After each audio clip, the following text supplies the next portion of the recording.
Christine, go ahead. I pledge allegiance to the flag of the United States of America and to the republic for which it stands, one nation, under God, indivisible, with liberty and justice for all.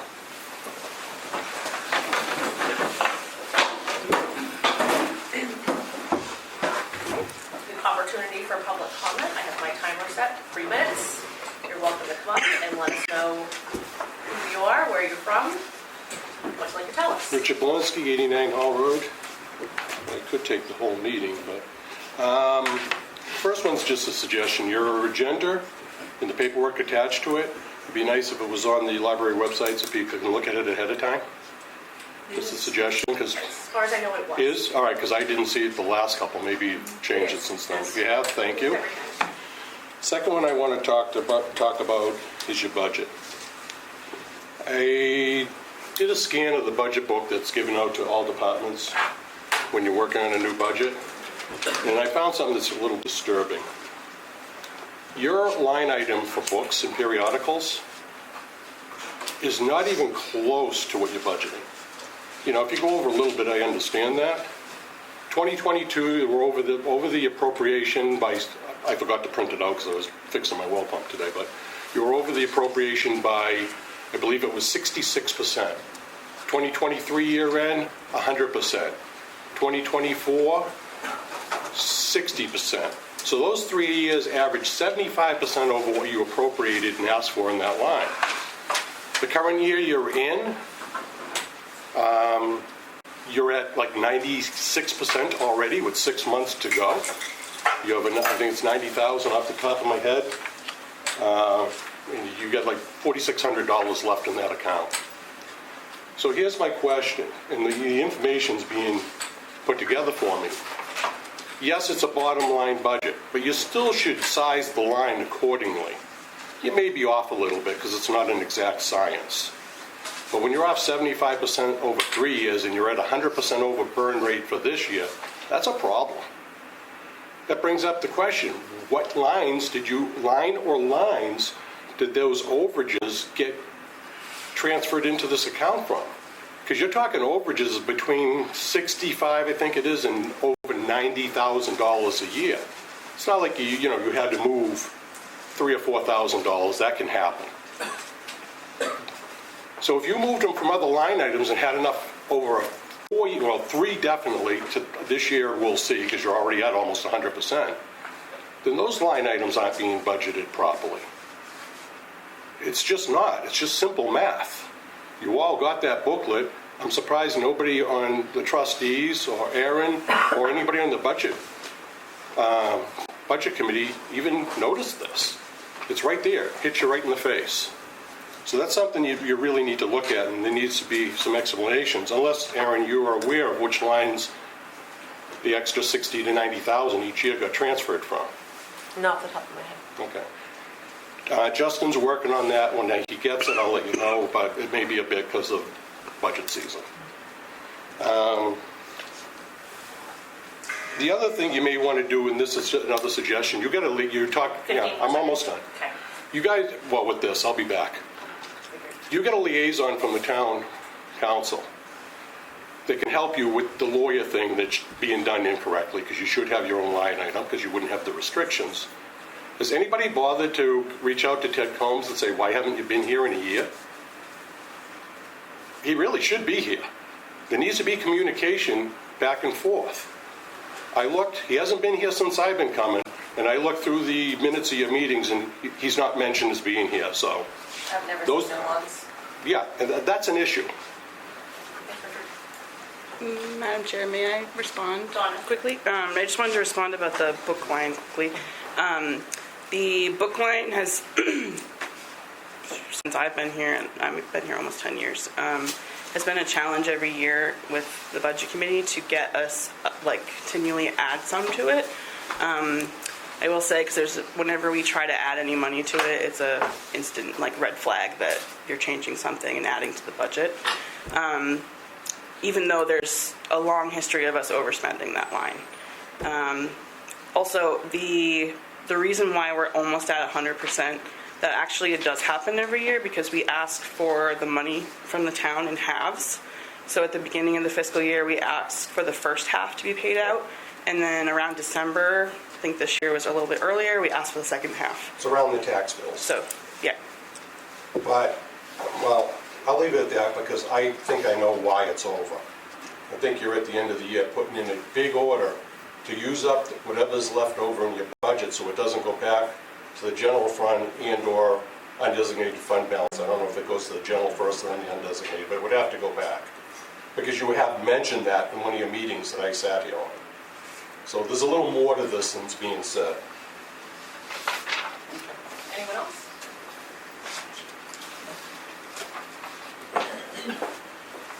I'm going to dance around to get up here. Hi, I'm Erica Lowy, 18 Lancaster Drive. I wanted to put in a public comment on the subcommittee on amending the bylaws, which is a massive undertaking because they haven't been updated in a while, so thank you for putting the effort into that. I was reading through them and I was a little bit concerned about the way addressing the language on the term of, whether or not it would be a term for the director or a contract for the director and all of that. I just wanted to put in my 2 cents as a member of the public that my concern with turning that position into something that has a term limit on it when you're hiring somebody. Sorry, I'm not feeling overly articulate at the moment either. It's been a very long day. Basically, from my perspective, you all hire the director and you operate as the director's managers, essentially, as functionally.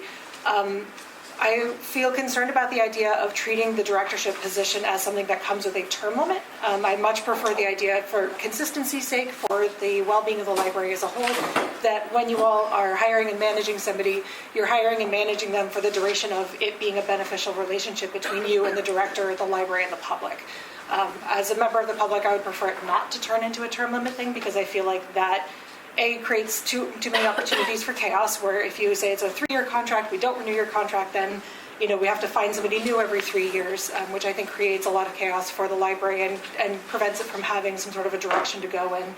But I also think it creates a bunch of additional extra work for you all. And to be frank, I don't know how many library directors are looking for work, or individuals are looking for work as library directors in New Hampshire. So I feel like that sets us up as a library for a bunch of negative outcomes that we don't really want. So personally, I would prefer that position, that the language in that provision be amended, if it's going to be amended to reflect the position as a longer, or as an ongoing,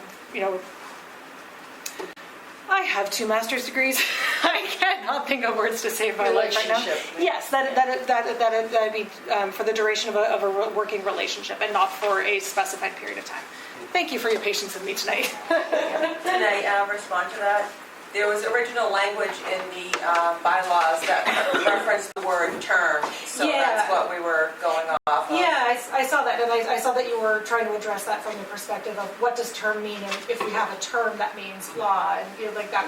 I understand where that was coming from. I figured if you were looking at amending the language of that because term implies something that might not exist, then maybe we don't treat it as a term. What if we turn it into a relationship duration thing instead of a time limit thing? Yeah, I just have to double check that because I'm not sure if that fell under a specific RSA or not. I just don't remember off the top of my head. I had it open because I wanted to read through it to make sure that I could be as articulate as I totally was tonight. I can pull that up to you if you'd like. Yeah, well, we're going to talk about it when we get to Okay. the discussion for the bylaws anyway. Okay. Anyone else from the public?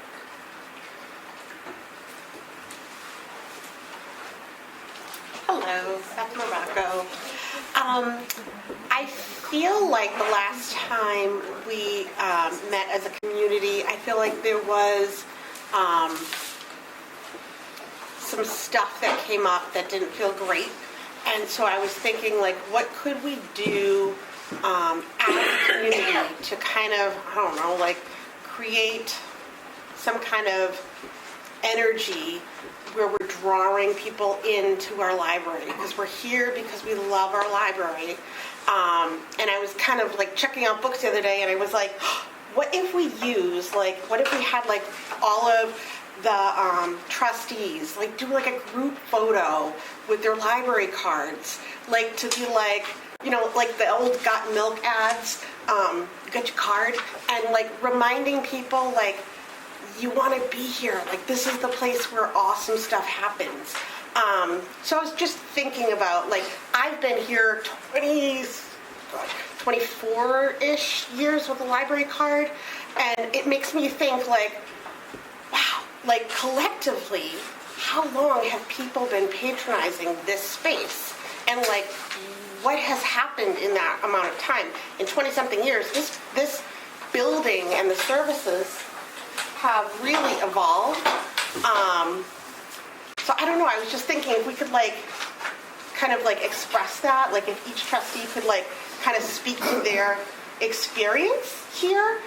Some of you have been trustee members for a while, right? You've served multiple terms, and, like, you've been here, and, like, this is an area where you have committed yourself. So maybe if everybody, like, kind of shared that experience, so, like, we felt like as a community, we're all in this together, because, like, this building and everything that happens here is meaningful to everybody. Like, it just, I don't know, it just, like, building that community just feels really important. But Yes, Liz Thomas, trustee. I want to share that. I think that's an excellent idea. I think we can even bring it further.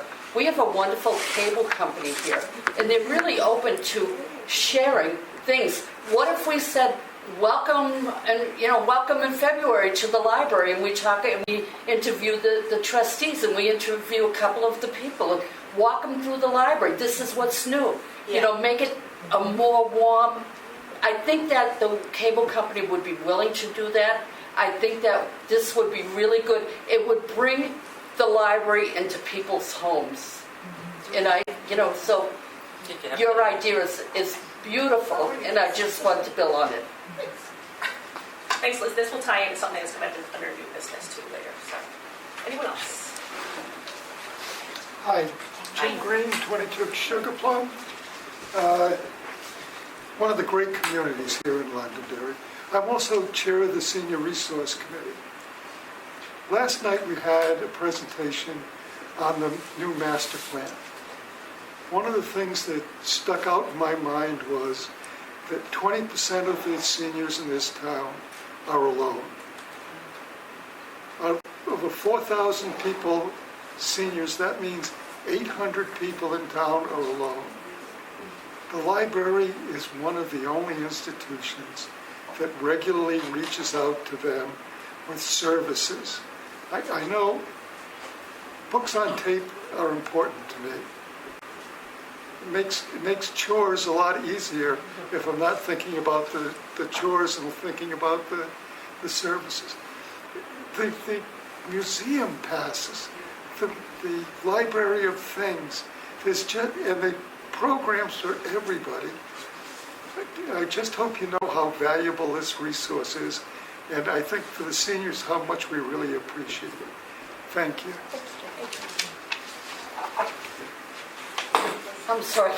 I need to say how important that statement was, because Erin and her staff are already working on an idea of getting, the ability to get books to people who are homebound, seniors who are homebound, so that they don't, if they want to use the library but are not mobile enough, we can get the information to them.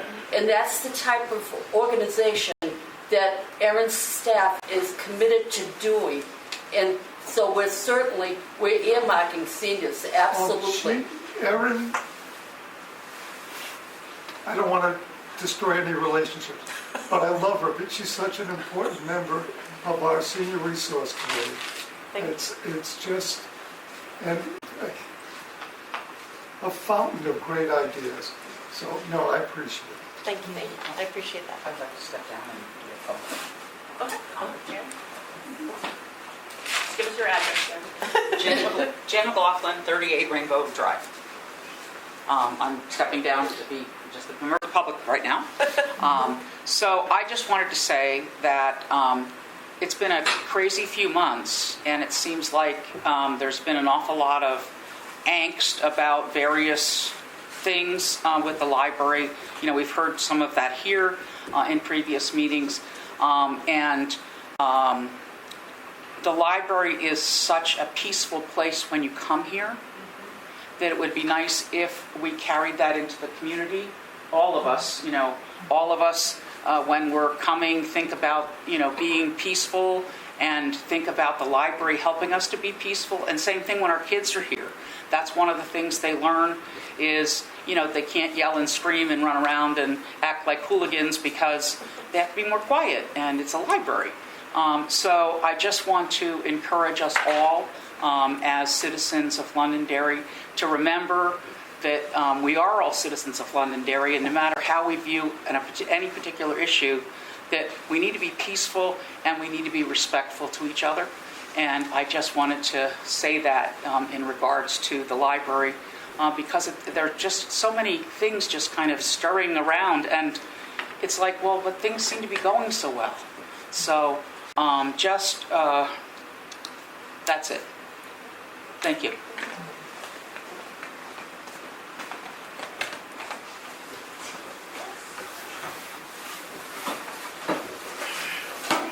Kylie Hernandez, 208 High Range Road. I'm also a library technician here. I wasn't planning on speaking tonight, but I want to take a second and just recognize Erin as someone who is just a wonderful human being. She treats the community and her staff with dignity and compassion every day. I have the honor to work under her and to get to witness her leadership in person. She genuinely cares about this institution. She genuinely cares about her staff. She's just a wonderful human being. So that's all I want to say.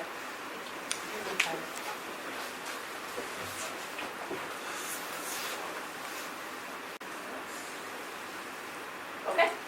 So on the agenda, I had set election of new chair because just in case we had Kim unfortunately decided to resign due to some family health issues.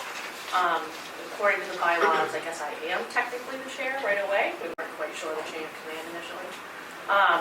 But I did just want to say publicly that I'm willing to do that for the next 3 meetings till the election. And I think what Jan said was actually a great lead-in for what I wanted to say. I would just like to see that we are a collaborative group together and collegial, and that's the kind of environment I want to work through to help support the library or to support balancing the budget and having what we need for the community. But like everyone else at this table, I am a busy working parent and a long commute. It's a lot more for me to take on, but I will do it for the next 3 sessions if that's what's needed. Liz? Liz Thomas, trustee. I thank you for that. I think it's a wonderful suggestion. We have, in 3 months we're going to have new elections. We'll have new trustees. Why electing someone now and then we have to go through the process again? Thank you so much for your kind, and I would suggest that the board vote to support that change, that we allow Helen to complete the term. You're making a motion? I want to make a motion. Can I just add a comment before we Yes. make a motion? Because Helen mentioned to me in an email that she strongly encouraged me to be the chair. I just want to make sure that you're willing to do it, since it didn't seem like you wanted For the to do next, it. I think I can see it through till the Okay. election. And then I think it's important, although I was reading different things online, I think it's important that everyone takes a turn, to be honest. I think that's important for everyone to understand what the responsibilities are like. So I know you said before that you have a lot going on in 2024. Yeah. So maybe things are different for you in 2025. Yeah. Okay. No, I'll see it through, I think. No, that's fine. Like I said, when Okay. it was just a different tone from the email you sent me the other day versus what you're saying today. So I just wanted to. Well, and that's in make sure it was- response to a lot of emails that get sent back and forth sometimes amongst us that Okay. get kind of biting and direct. And if that's what the way things are going to be, I don't really want to do this job, but I will do it if that's what needs to be done. So may I continue again with the motion? Yeah, I think it's all set, Liz, because I think according to the Okay. bylaws, I am Then we chair, don't even have to but vote I on it. appreciate that. very Okay, much. great. Okay, awesome. You'll notice in the agenda, I did add some minutes in, just as a suggestion. If we go over, that's fine, but we certainly, as usual, have a very packed agenda, so I just want to make sure that we have the time to speak and hear about all of the things we need here. So Liz, we need to talk about the secretary's report for December. Yes, I'm sorry. Okay.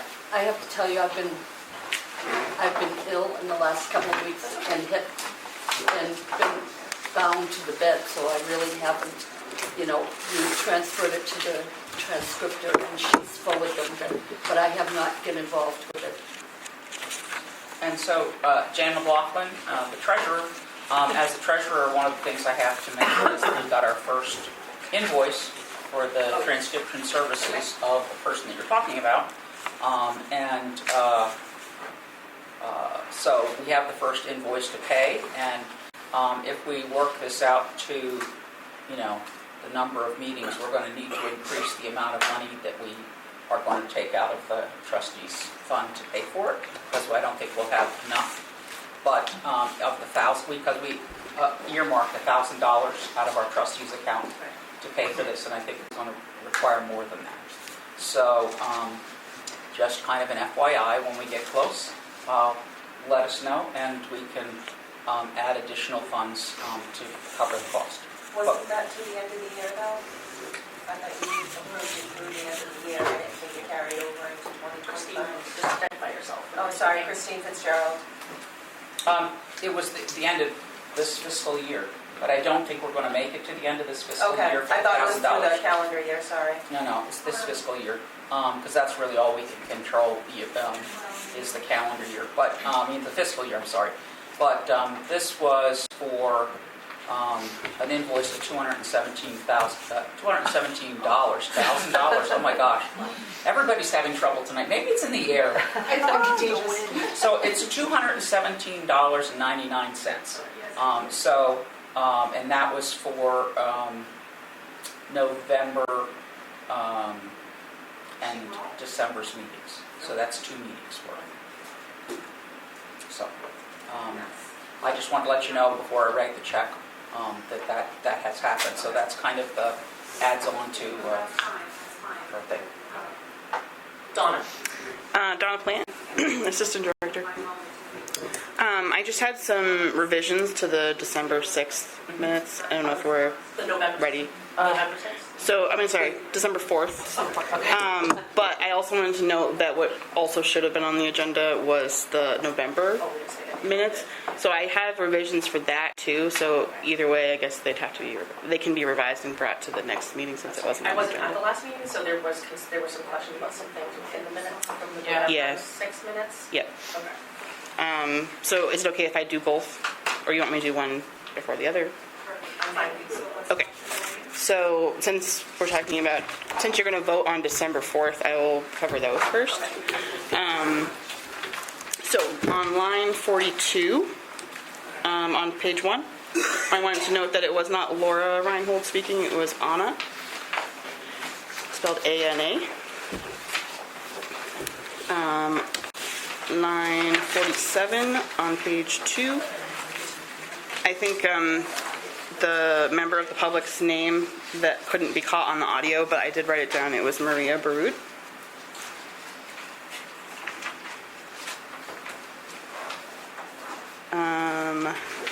Line 209, which is page 5. I just had more of a question. That particular part of the meeting, Erin read aloud and in full an email from Sarah Meyer of the Budget Committee. I just wanted to ask if you would like that full email attached at the end of the minutes. Yes. Okay. Do we need a vote on that? As long as you're okay with I that. think you read it into the record. I so- did read it, yeah. Yeah, it's just that the That's minutes don't have like the full The email. copy of it. Yeah. So I just want to make sure we were doing that when I post the final. And line 262 there's a motion to table an item that the motion says you moved it to the January 18th meeting, but we are not meeting on January 18th, so I think that should be revised to the 8th. And that was it for that one. Do we want to look through the rest of the minutes ourselves? Just as anything else that we want to? Helen Palmieri, Chair. Anything that we want to talk about in the minutes? Sometimes we'll talk about things that we want. I don't recall any, are we voting on? I thought we were putting them both to the next month to vote on. So these are on tonight's agenda, so it's up to you if you're going to vote on the December 4th. I was fine with December, other than the couple things that we already noted. Can we vote on them together? Can we just, or do we need to vote on them separately? Oh, Jim. Jim McLaughlin, board member, trustee, whatever. Was it 262 you said, the line for the, For the date and the motion was 262. it's 262? Yeah. I'm in the wrong minutes? Yeah. We're on December 4th. That's the bylaws. Oh, that's the bylaws. Yeah. Yeah, okay. Right. What else to say? It doesn't match up? Okay. Okay, great, thanks. Okay. Is there a motion to approve, accept the December 4th minutes? With changes? With the changes made by Yes, both yes. that we just had. Liz makes the motion. Nancy Hendricks second. All in favor? Aye. Aye. All trustees in attendance vote. Okay, and then we need to look at the November one, which we, when, from my understanding, that I wasn't here, we asked her to go back and make some changes. Okay.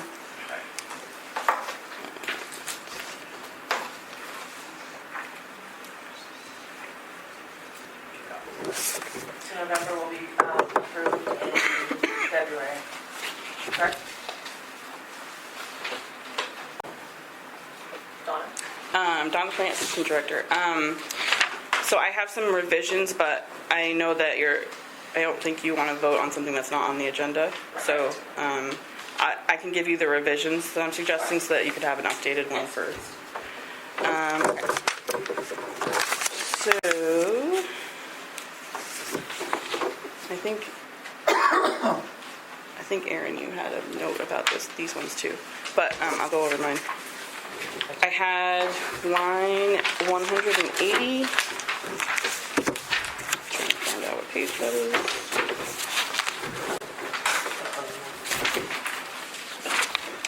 They're mainly, just so you know, they're mainly to do with the minutes part of the going into non-public and coming out of non-public. So on line 180, it should say that the board entered non-public at 8:40 p.m.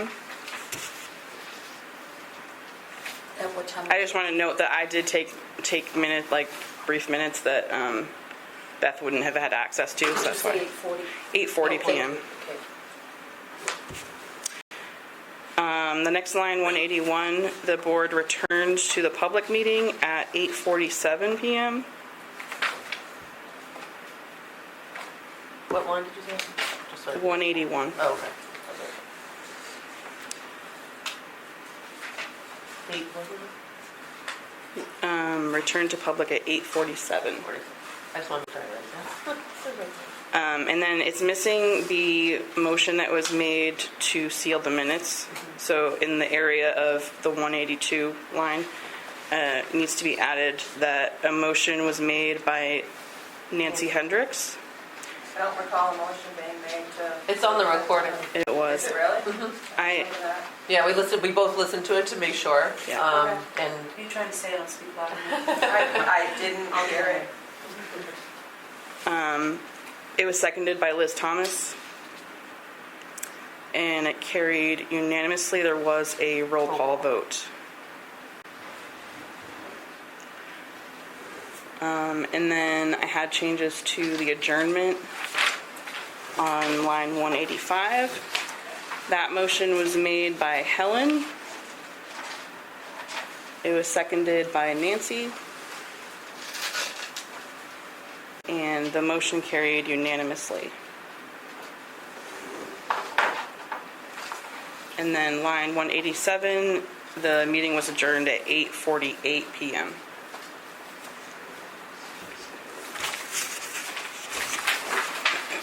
We still have that recording? It's it's uploaded on the It's cable. on the cable website. Of the town. non-public? No, those statements were made in public. When you go into non-public, you have to do it in public, Right. and then you come out and you do it again in public. So Okay. those changes were made in public. So the motion to seal that was on the recording? It's on the recording, it was Okay. made in public. Okay, It's really toward the end, if you go almost all the way. okay, I have that, I'll take a look at it at home. I can give you my notes if you want a copy of my notes. No, I just, like I said, I don't recall hearing it, so I'll just listen to the recording. Thank you. So the non-public minutes have to be approved by the board, so I can hand them out. And if you want to, I don't know, wait till the next meeting to approve it, like you're gonna do these, you can do that, but I have the minutes for approval. But because they were sealed, they can't be shared with anybody, so just to keep mindful of that. So, I don't know if you want to pass out. I can, Laura's on her way in, so you can watch her. oh, okay. So I put one there for her. I guess I need to go. All right, so we'll make sure. So at the next meeting, we just have to Right now. approve those and then approve the changes to the November minutes. Okay. So I put minutes, Helen Palmieri Chair.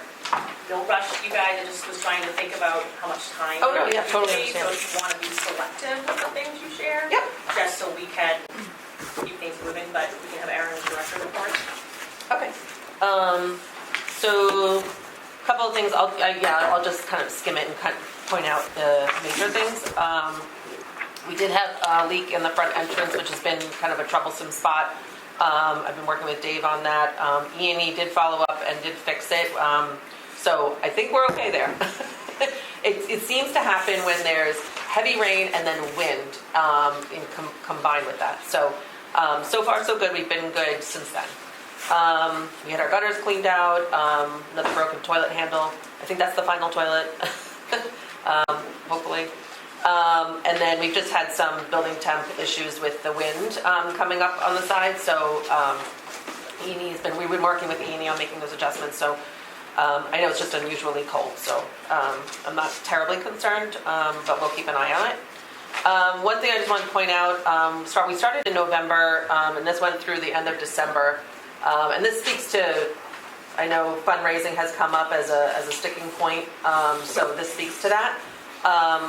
We've gotten, over the past year, I've collected really nice donations, almost like gift type donations. And I came up with the idea to sell those during this time, the 2 months time, as like gifts. People can use for gifts for themselves or for family members during the holidays. And so we had put those out, we had cleared out the book sale upstairs and put out these items. We did bundles and we priced everything. I think it was either 3, 5, or 3, 5, or 10. So nothing was over $10. It was just, again, a little bit more than what we normally sell. And I want to kind of speak to my library technician, Kelly Meady, who really helped me with this project, helped organize it, price everything. She did a great job. And we fundraised in those 2 months $1,977. Congratulations. So we're going to do it next year. And we actually, due to the suggestion from Jan, there's a table out there now, which is where we're going to keep those kind of higher priced items for people, because obviously people have birthdays and celebrations all throughout the year.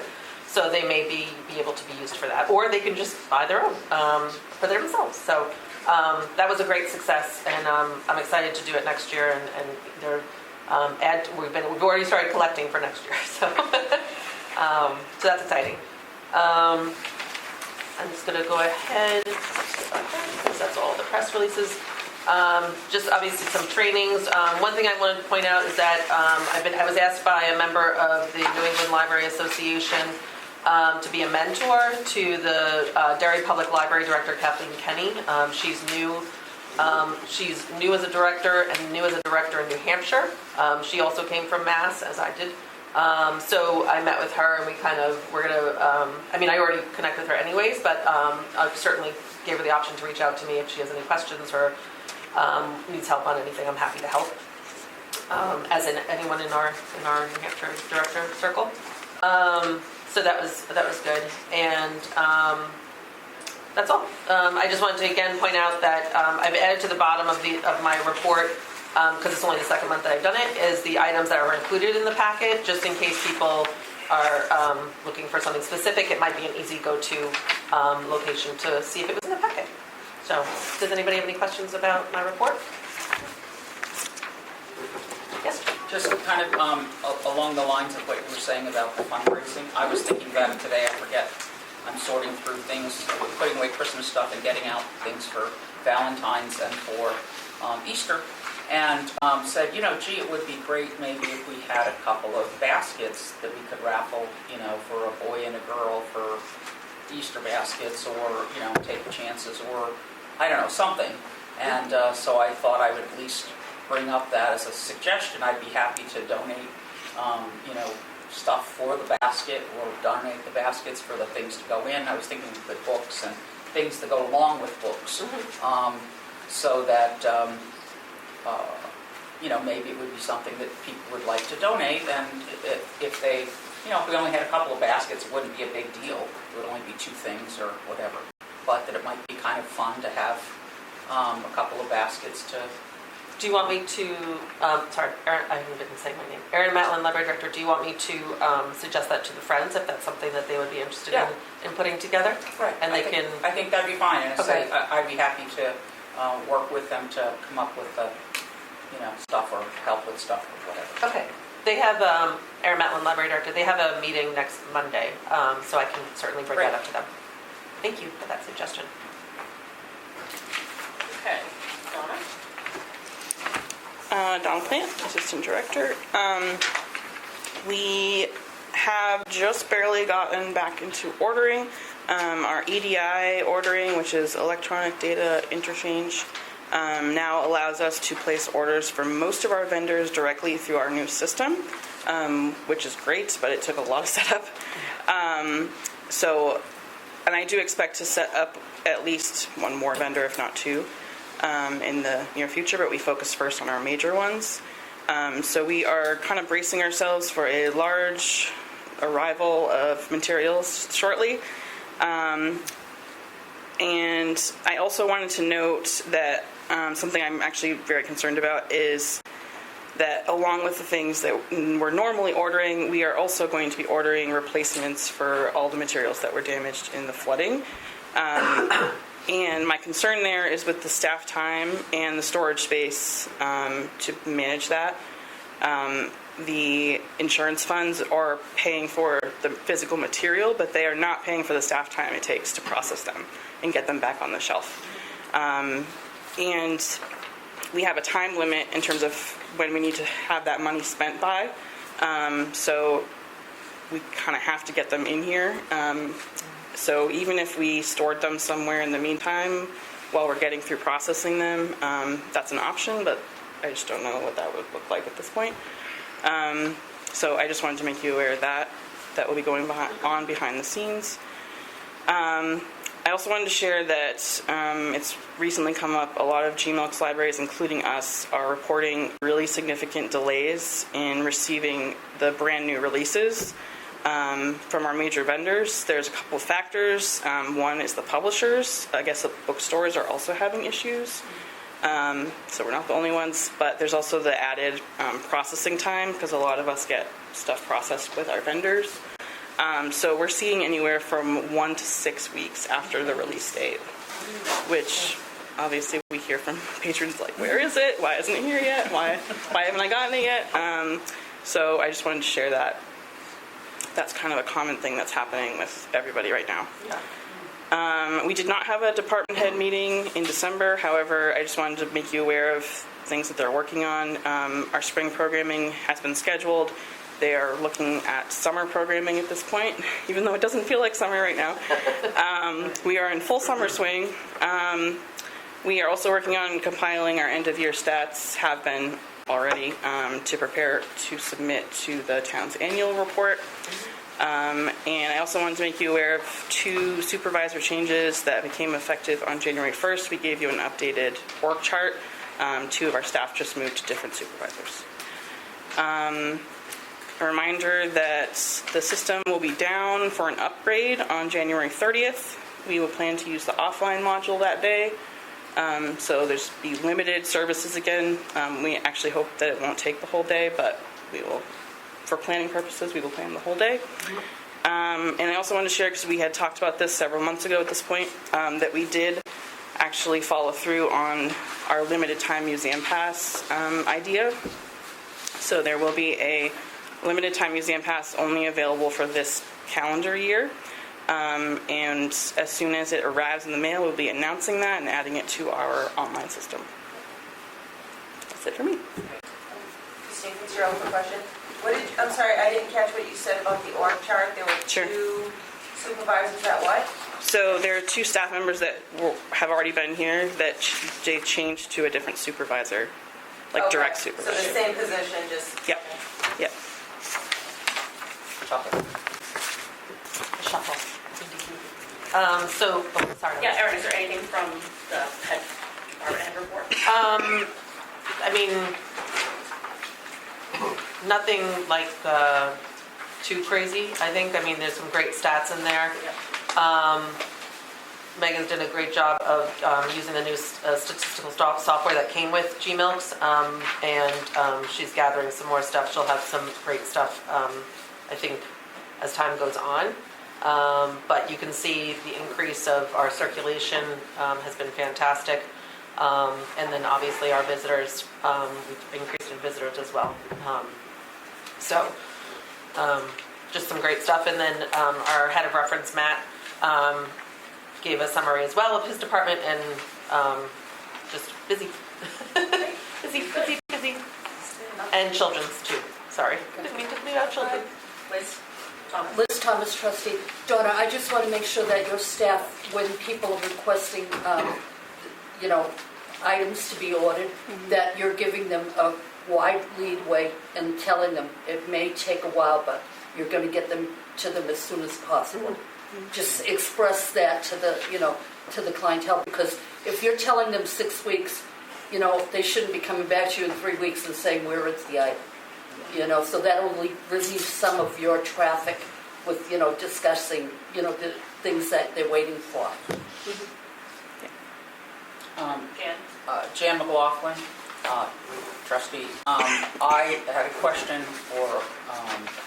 from something that you said, now I remember what it was. That you're going to be ordering the additional insurance things, and of course that means that'll change also, that it'll still appear in that same budget line, I assume, that already was discussed earlier tonight about it already being very...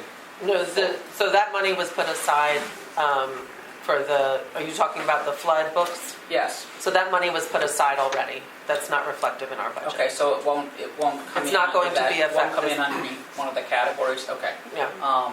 So We are tracking it, and we are tracking with finance. We're actually going to be having separate carts for it, so Okay. everything will be tracked, so we make sure that money is appropriated and put a little puddle sign on the making sure that we're replacing the books that were damaged.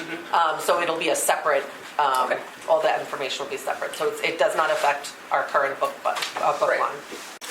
So that was it. I was just concerned about that would exacerbate the problem. Yeah, no, not connected. Okay, great. I mean, in that sense. Christine Fitzgerald, you had mentioned the stats for some of the programs. I know Jan and I had asked in the past to get a breakdown of all the programs and the costs and attendance for them, and we were supposed to get that twice a year. When is that coming out? The children's room has it right here, actually, some of them. You'll see Yes, it. some of them, but we were looking for kind of a breakdown of everything. Donna? Donna Plant. Yes, we are going to give you that whole spreadsheet. We've made a new spreadsheet that the department heads are filling in right now to give you for the February meeting. That would be the calendar year of 24. And then in what probably would be August, assuming they have time with summer programming, it'd be August or September, I would say, that you would get the fiscal year of 24-25. Okay, thank I did want to say, because you mentioned costs, that at the time I asked you what you wanted on it, you did not want costs. I thought we had asked for cost. I don't remember. I'd have to go back and look. Okay, because the spreadsheet as it is right now is focusing on attendance. Okay. Okay. I'll have to look back at my notes and double check. Okay. Good. Well, looking at old business, I'm wondering if we could start with whatever could be quicker and leave, I'm just thinking ahead, I wonder, like, would the Gmail's update could possibly be quick? Or I'm just imagining the Anything could budget be one quick. won't be, and that the other things might not be, so maybe we should do the I could do the one Gmail first if you'd like, that's certainly Okay. fine with me. All right. So in your packet, I think it might be toward the end, possibly, there is an Articles of Agreement. This is, hold on. This is signed, you can see at the end, this is signed by every library that's part of GMOS. My apologies on the delay on this. We had to gather as a board to have all of this signed. So you'll see there's updated signatures, and they had to add us as well.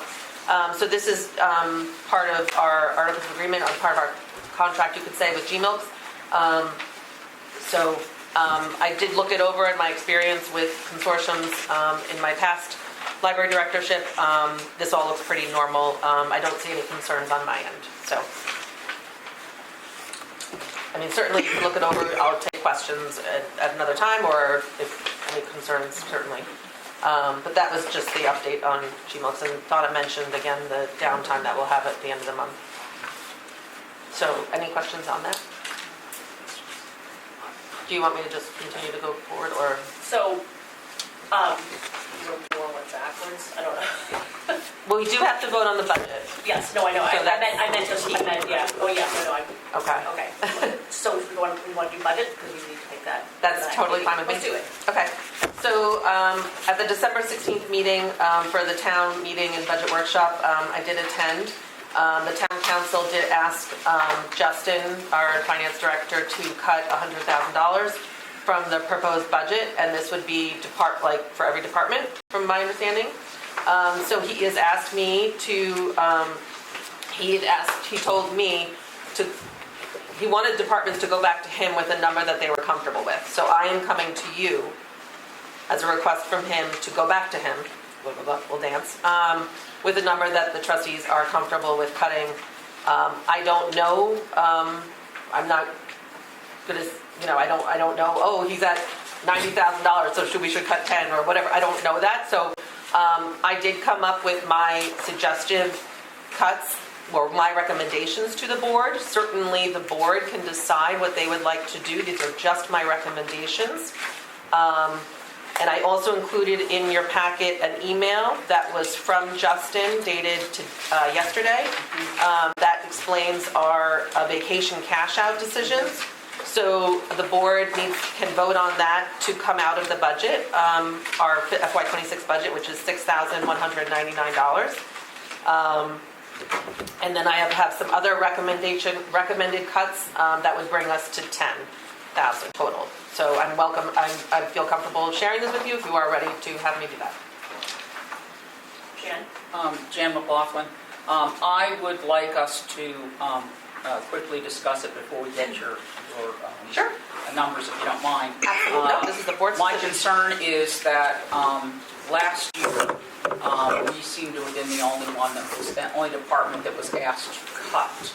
And we had to cut, we cut, of all things, the merit ability for our employees. So the part that we used to reward them for being, staying with us and doing a great job for their clients, the children and adults of Londonderry. So we did cut last year, and most other departments did not cut. And while we have tried to streamline the budget to not have a large increase or any of those things, I'm concerned about cutting more from the budget because I think we've already taken as much as we can take out of it without damaging services that were already provided. So I would like to see us, we could make a cut somewhere, but I would like us to be very careful about cutting it because I'm afraid it'll have a trickle-down effect that wouldn't be good. Donna? Donna Plant. I just wanted to comment that at the least, I would strongly recommend removing what the staff have elected not to use for vacation buyouts, because at the last budget workshop that Nancy and Aaron attended, Aaron was accused of padding the budget lines, and to not remove this after we have documentation that it's not needed, that accusation is only going to make it, that's only going to make it worse. Okay. So I just caution you about that. Okay. That makes sense. Liz Thomas, trustee. I think what we need to do is, we need to be cautious in we need to try to work with the town, but we have to do it in a responsible way that the library's hands are not being tied and we're not really limiting what they can do, because when I start seeing the salaries, I really want to know, you have cuts to the salaries, but how, I would like to hear your explanation of why you feel these cuts are appropriate and you can do them. Erin Mallon, Library Director. So these aren't, to clarify, these aren't cuts to salaries. These are vacation cash outs. So this is money that's earned due to vacation time, earned vacation time. So they aren't, the staff is not getting a cut in their salary. They're simply cashing out vacation that they have already earned. So Liz So Thomas, this is a decision made by each staff member who is allowed or able to, made the decision to do that. They don't have to, and so this is a result of that. And you'll see it in the salary lines, but it does trickle down to the other 3 lines as well. I would like to speak to your statement of working with the town. I don't know for sure. I don't know all the details because it's, I focus on the library, but I do believe other departments have cut, but brought to Justin numbers where they're comfortable with. I don't know what these numbers are, and I think it would be appropriate for us to also work with the town and bring them a number that they're comfortable, that we are comfortable, you guys are comfortable with. I do think, in my personal opinion, I do think we should do the $6,199. To speak to Donna's statement that I was accused of padding the budget, this would only fuel that fire, and I don't want to do that because I don't believe I do that. So I would like to have this cut from our budget, and then I would also like to have 3 additional line items cut that would equal $10,000. That would be $2,000 from electric, $950 from the general line, and then office supplies $950 from the general, and then $900.50 from office.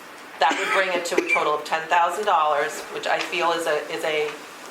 I agree with you, Jan. Cutting is challenging, but I think we do need to work with the town and show good faith that we are trying. Helen. That's my personal opinion. The board can make their decision. Helen, Preliminary Chair, can you just repeat those numbers? Of course. Again? Thanks. So the electric line, Yep. 2,000. Okay. General, $950, and office supplies, $900.50. And then on top of that, $6,199 for the cash out. That would equal $10,000. Liz. I'm sorry, Liz Thomas, trustee, just to make sure that I understand. So this money is actually, they now have the ability to say, I'm not going to take vacation time, I want extra money. Okay, and your staff would be willing to do that, you Yes. think? Yep, they've already agreed to it. You know what, I think that's a great idea then. I mean, that's a good portion of the $10,000 right there. I'd appreciate that you and your staff were flexible enough to come up with that. Thanks. Donna. Thank you, Donna.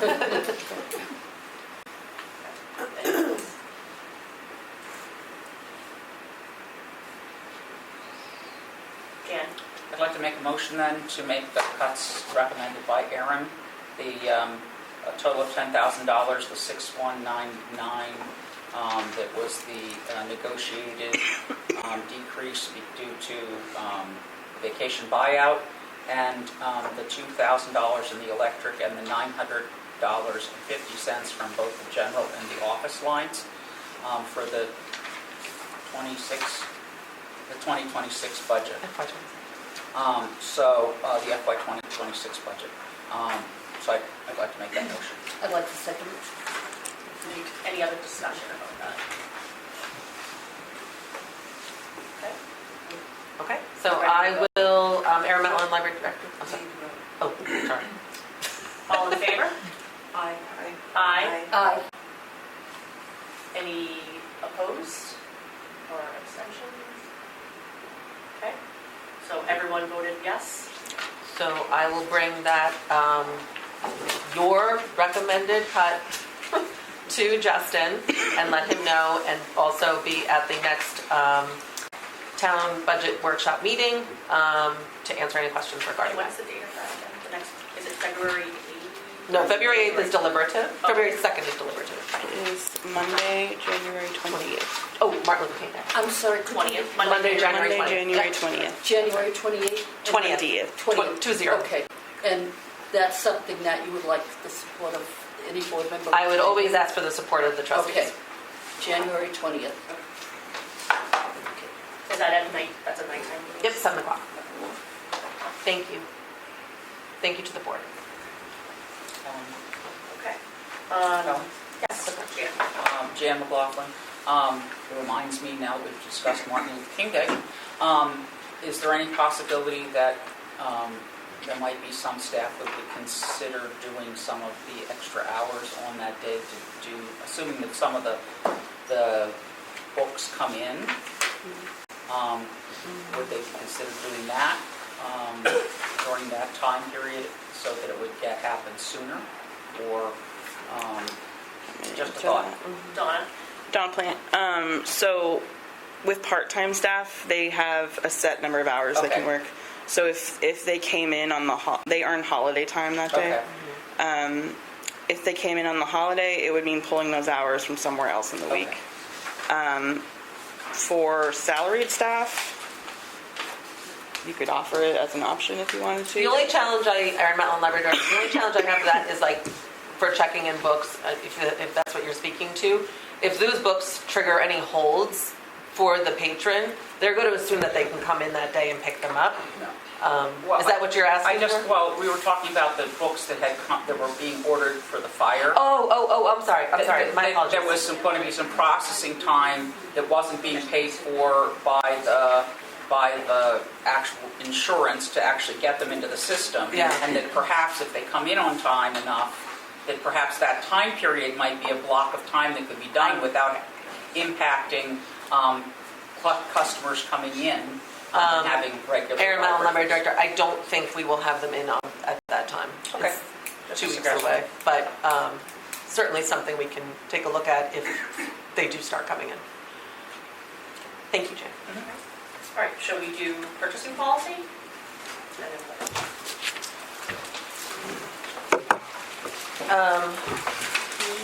You want to speak? Do you want to start there? Sure. Is that all right? Donna. Donna Plant, Assistant Director. So at the December meeting, we had discussed that the board would like to adapt a purchasing policy based on the town's purchasing policy, and I agreed to go through and do that.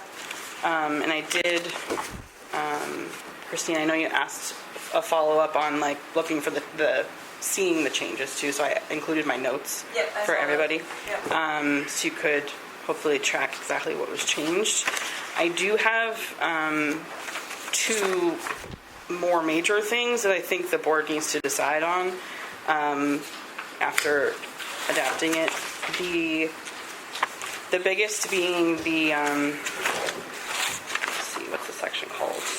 The advertised competitive selection, which is basically the bidding process that the town goes through. So this, I don't even know how many times the library has ever done this. I think it's very infrequent. So what I did in the draft policy is just added a statement that the board has the option to follow the town's policy for that, should that situation arise. But it's so infrequent that I don't know if you wanted to include, I think there's ultimately three sections that cover the bidding that would take up a big chunk of the policy for something that doesn't happen very often. So that was kind of where I was leaning, but obviously it's ultimately your decision. The other item, let's see if I can find my note.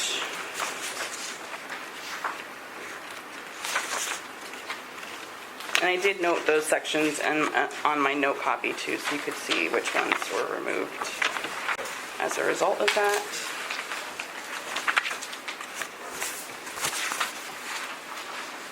The table of contents I did remove. I noted too that there's only one other policy we have that has a table of contents, and that's the personnel policy, which is much longer than our version of the purchasing policy. So, but I can certainly put it back in if you want it. Another of the big changes was related to the computer section of section 2. There were some very strict, on the town side, very strict policy guideline for staff to follow regarding buying technology equipment. We don't necessarily have to follow those since we're slightly separate. However, we do work with IT frequently. So I reworded that just to state that we have the option of consulting IT, but it's not a requirement for us unless you want it to be. Yeah. We also have the option of consulting with another IT company if we wanted to. And then the other thing I added the big thing that I added that the town doesn't have it makes sense. There's a specific RSA for libraries. This is on section 3 that I added it. I can put these side by side.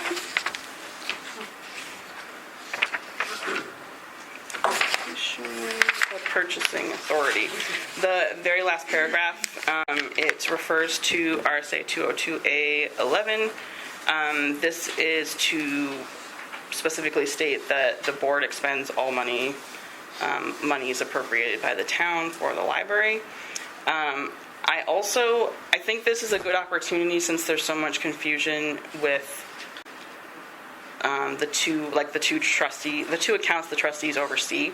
I tried to add a statement that, because it also pertains to this RSA, that all money received from fines and payments for lost or damaged books shall be held in a non-lapsing separate fund, which is what we currently do. And I also noted that all payments issued from those funds have to be signed by the board treasurer or chair. That's what's currently being done. If you want to change it, you can edit that. Also, I wanted to note that currently there's one section of the current draft of the bylaws that would conflict with the purchasing policy. It was what was added regarding, I believe it was a $200 spending limit for that assigned to the director. The purchasing policy currently says that small purchases in the amount of $2,500 or less, this matches the town, can be purchased directly by authorized library staff. Anything over that amount would have to be approved by the board at a public meeting. But that $200 that you, at least from the way I read it, would conflict with what's in here right now. So if you really want that, this would have to be edited. It could also be a good opportunity to just say in your bylaws that the board and the library director and all staff will follow the purchasing policy. You could leave it at that, and then you can put whatever you want purchasing-wise in this. So it's just referring to this. That would be my suggestion. I think those were my main notes. But Any questions or discussion? I just have a quick note. We're not voting on this tonight, correct? No. Okay. Under exemptions, expense reimbursements, isn't that something that should be in the personnel policy and not in this document? so that it matches the town, so we can take it out if you want. I would take that to mean anything the staff has purchased, like program supply wise that they need reimbursement for, or a mileage reimbursement. Well, mileage reimbursement Isn't personnel. policy. But like a lot of the time staff turn in receipts if they've bought like program refreshments and they need reimbursement. So that's not in the personnel policy. I mean, it's definitely small amounts. We're not talking 25. We're definitely not talking $2,500 there. There'd be a lot of refreshment. I just think if we put it in there, we should specify what it's for. Could we, Mary Chair, could we specify those not covered by or within the personnel policy, reimbursement is needed, that is, like, we would word it in a certain way? I don't know. I mean, half of me is thinking maybe we should have a subcommittee to just kind of go through this after we get the, I think it's a good idea since we did the bylaws. Now we have to make sure that the personnel policy gets updated once the bylaws are approved. And then I think this needs to match to make sure there's nothing conflicting between the bylaws and purchasing policy. So maybe it's the same 3 people since we've been familiar, you know what I mean, from start to finish, to make sure that there's nothing conflicting, basically. And I'm happy to continue doing the personnel policy as well as this. I don't know, I haven't completely Well, I think read it, to be honest. That's all we need. Yeah, I think we need to marinate on it. We have access to it now, and then we can, we'll bring it back up and then we can discuss that at the next meeting. And possibly the bylaws might be more settled by then. Right? Okay. All right. Nancy? Yeah, Nancy Hendricks, trustee. So on page 3, under, excuse me, competitive purchasing requirements, I'm wondering if we might want to, or somewhere in here, include the words RFP, request for proposal, as opposed to quotations, competitive bids, which are, make sense to us, but a lot of people that in our community that come to these meetings are familiar with that particular phrase, RFP. So maybe we could sprinkle that in here somewhere just to make sure that people understand what we're doing. It's just a suggestion, that's all. Okay. All right. Well, we don't need to vote on it. No, we're going to do it. Okay, great. Okay, well, we're doing so good, you guys. I know. Okay, let's hear from the bylaws subcommittee then. How about all the fun you had? Conversation. So you'll see that I did everything in red line, so you'll be able to easily see what we changed. The 2.4 of the $200 that Donna referenced, an amount of 500 was also recommended. That, and then there were a couple of other things that were brought up for discussion. Bylaws should be reaffirmed every April with new trustees, so everyone comes in March. They have a month to review everything, and like I said, just reaffirm it in April.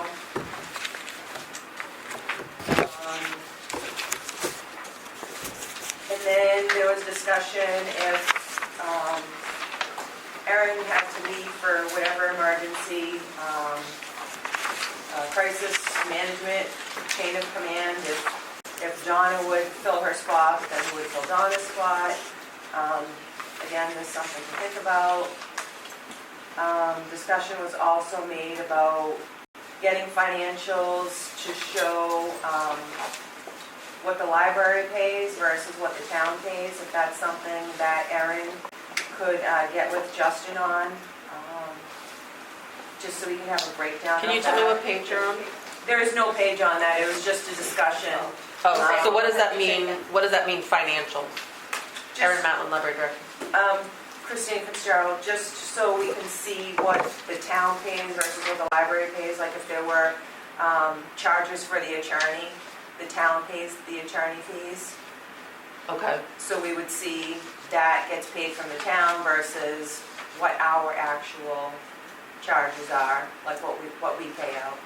Did I guess so for the lawyer example, you just want to know what the library, which piece the library paid to the lawyer for that example? Because I don't know if I can think of any other examples that happens where, so. Because right now there's a quarterly, we get the information quarterly, and we were requesting to get it monthly. You're talking about the trustees account or? Everything, correct, Nancy? Because the trustees account does quarterly. I think that if you want to look at where we were talking, I think Christine did this specifically, on page 2, under 3.5, is that where you are, the treasurer? Yep. Shall be dispersed, the dispersing officer, et cetera, et cetera. We're requesting financial reports monthly as opposed to quarterly, so that we can see the actual breakdowns of where the expenses are. Okay. And if there were any expenses in that month that were paid for by the town versus by the library. Right. So you want the treasurer's report monthly. Yes. Well, just to clarify, this hasn't been voted on. No, but So I'm just bringing up the topics of discussion. So I don't have to do this We're not yet. here. No. Okay, thank you. Okay.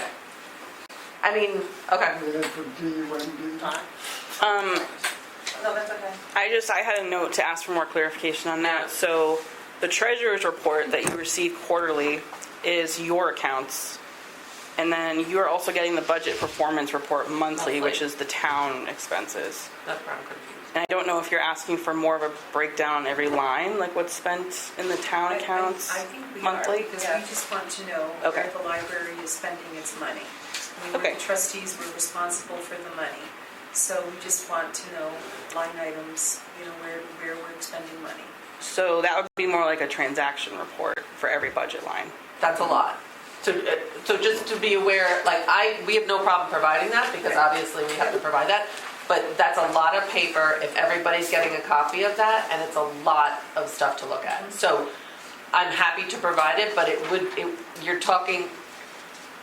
So this is where I get a little frustrated. And I'd be happy to. I think it'd be easier to email those items, but again, we have to provide them in paper.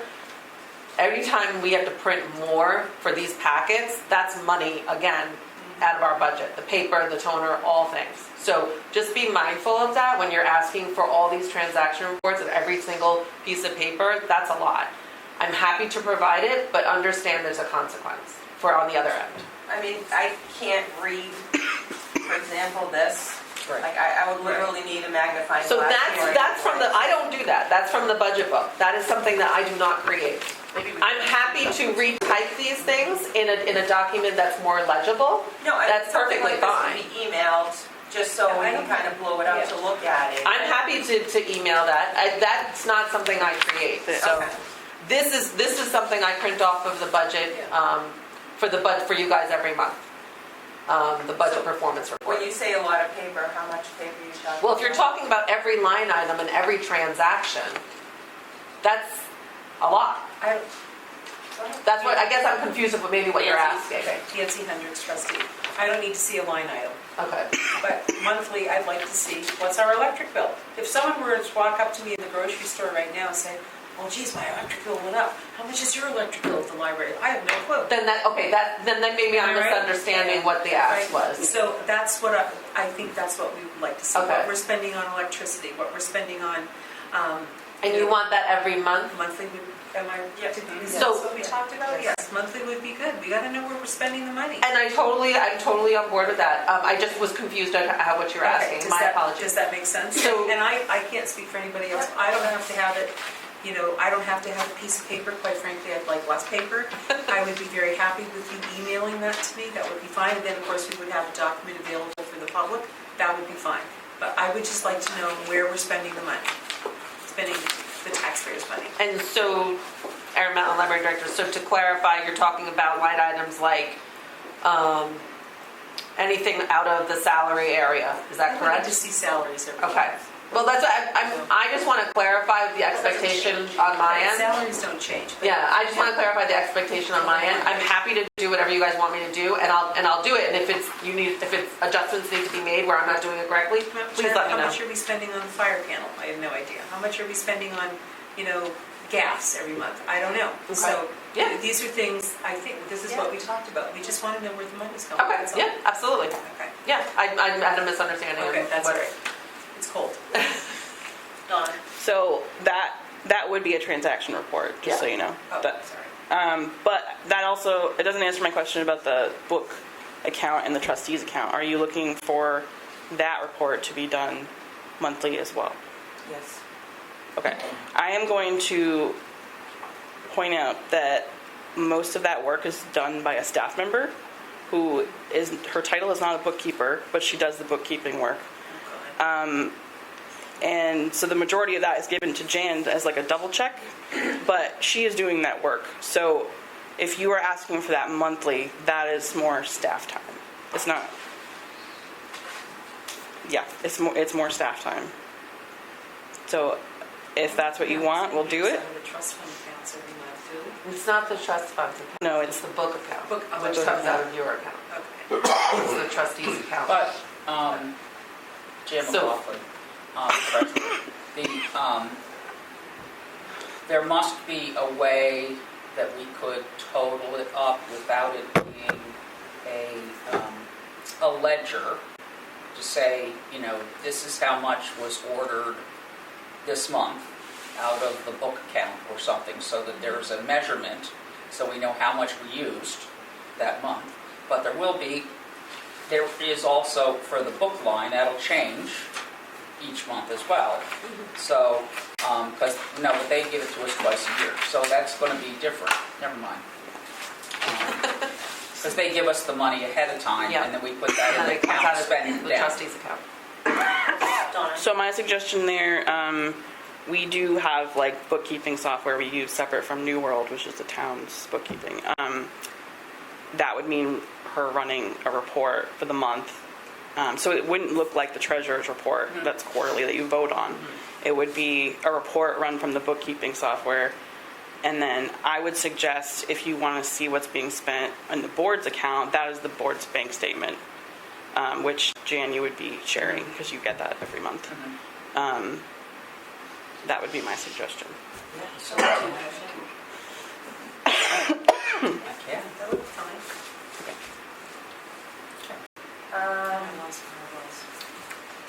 Another thing that was brought up for discussion was on our meeting agendas, is to add a category for deliberations.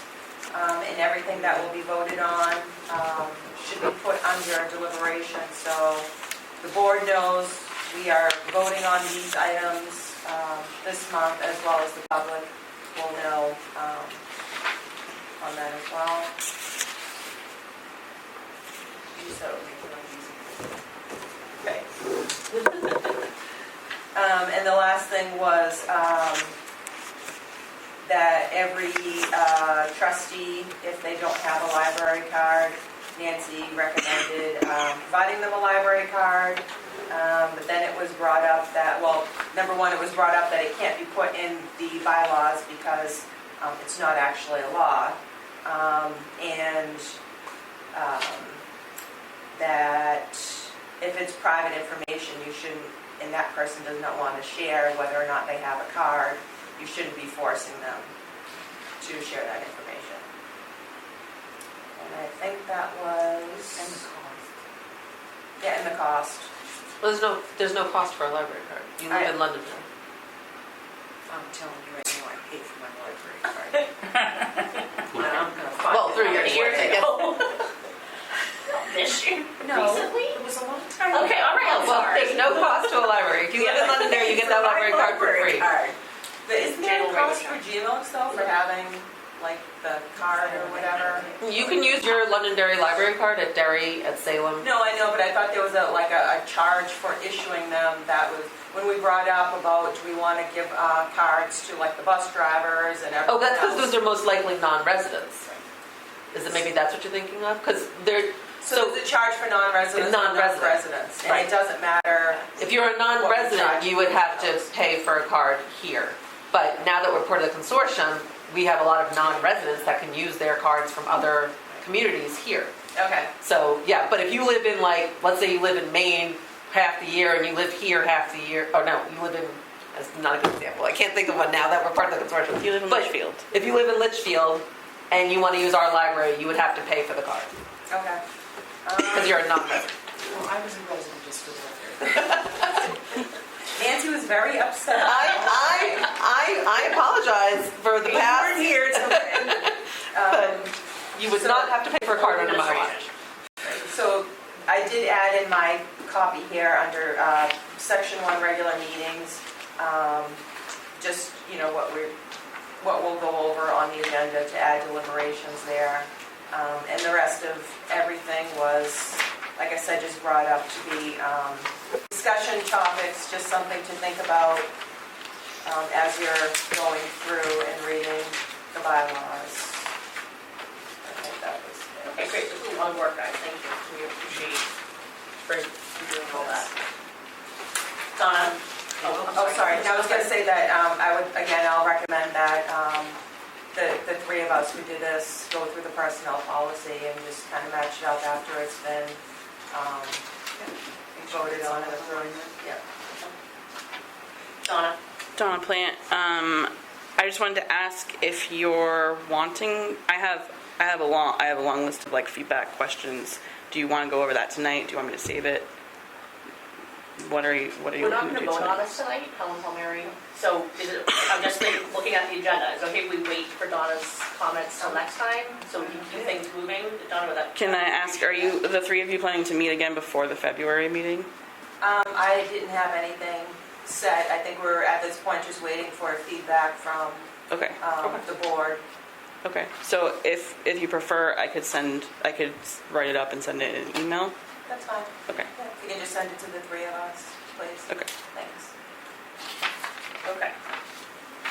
So the finished old business. So under new business, same, right, we have a few different things that may or may not need to be, might move everything around. We have some unanticipated funds that need to be accepted.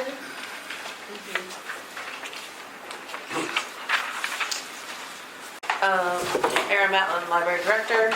The acceptance of unanticipated funds, we received $25 from a patron, Neil and Carmen Santos.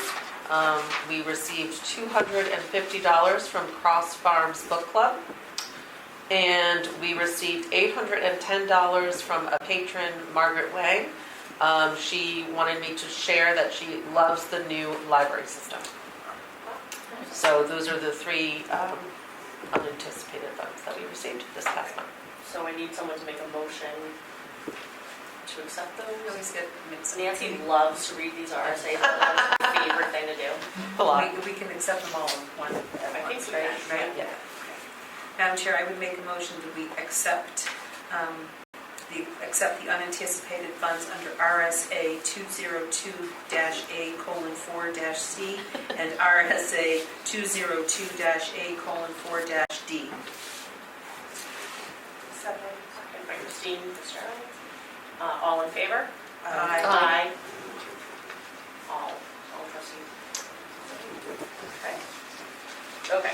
I'm going to skip the vacancy thing for a minute. We'll come back to it.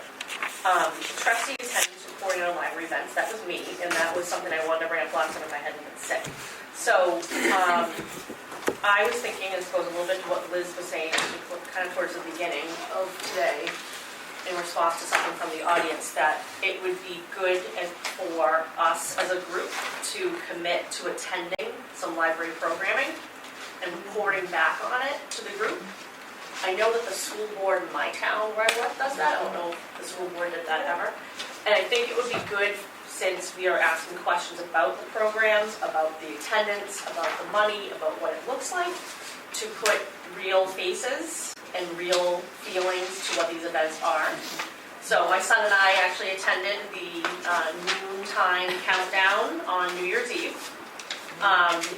And I was very happy to see, it said there were 48 attendants, my son counted 50, so he asked me to make sure I shared that multiple times. There were 50 people there, according to him.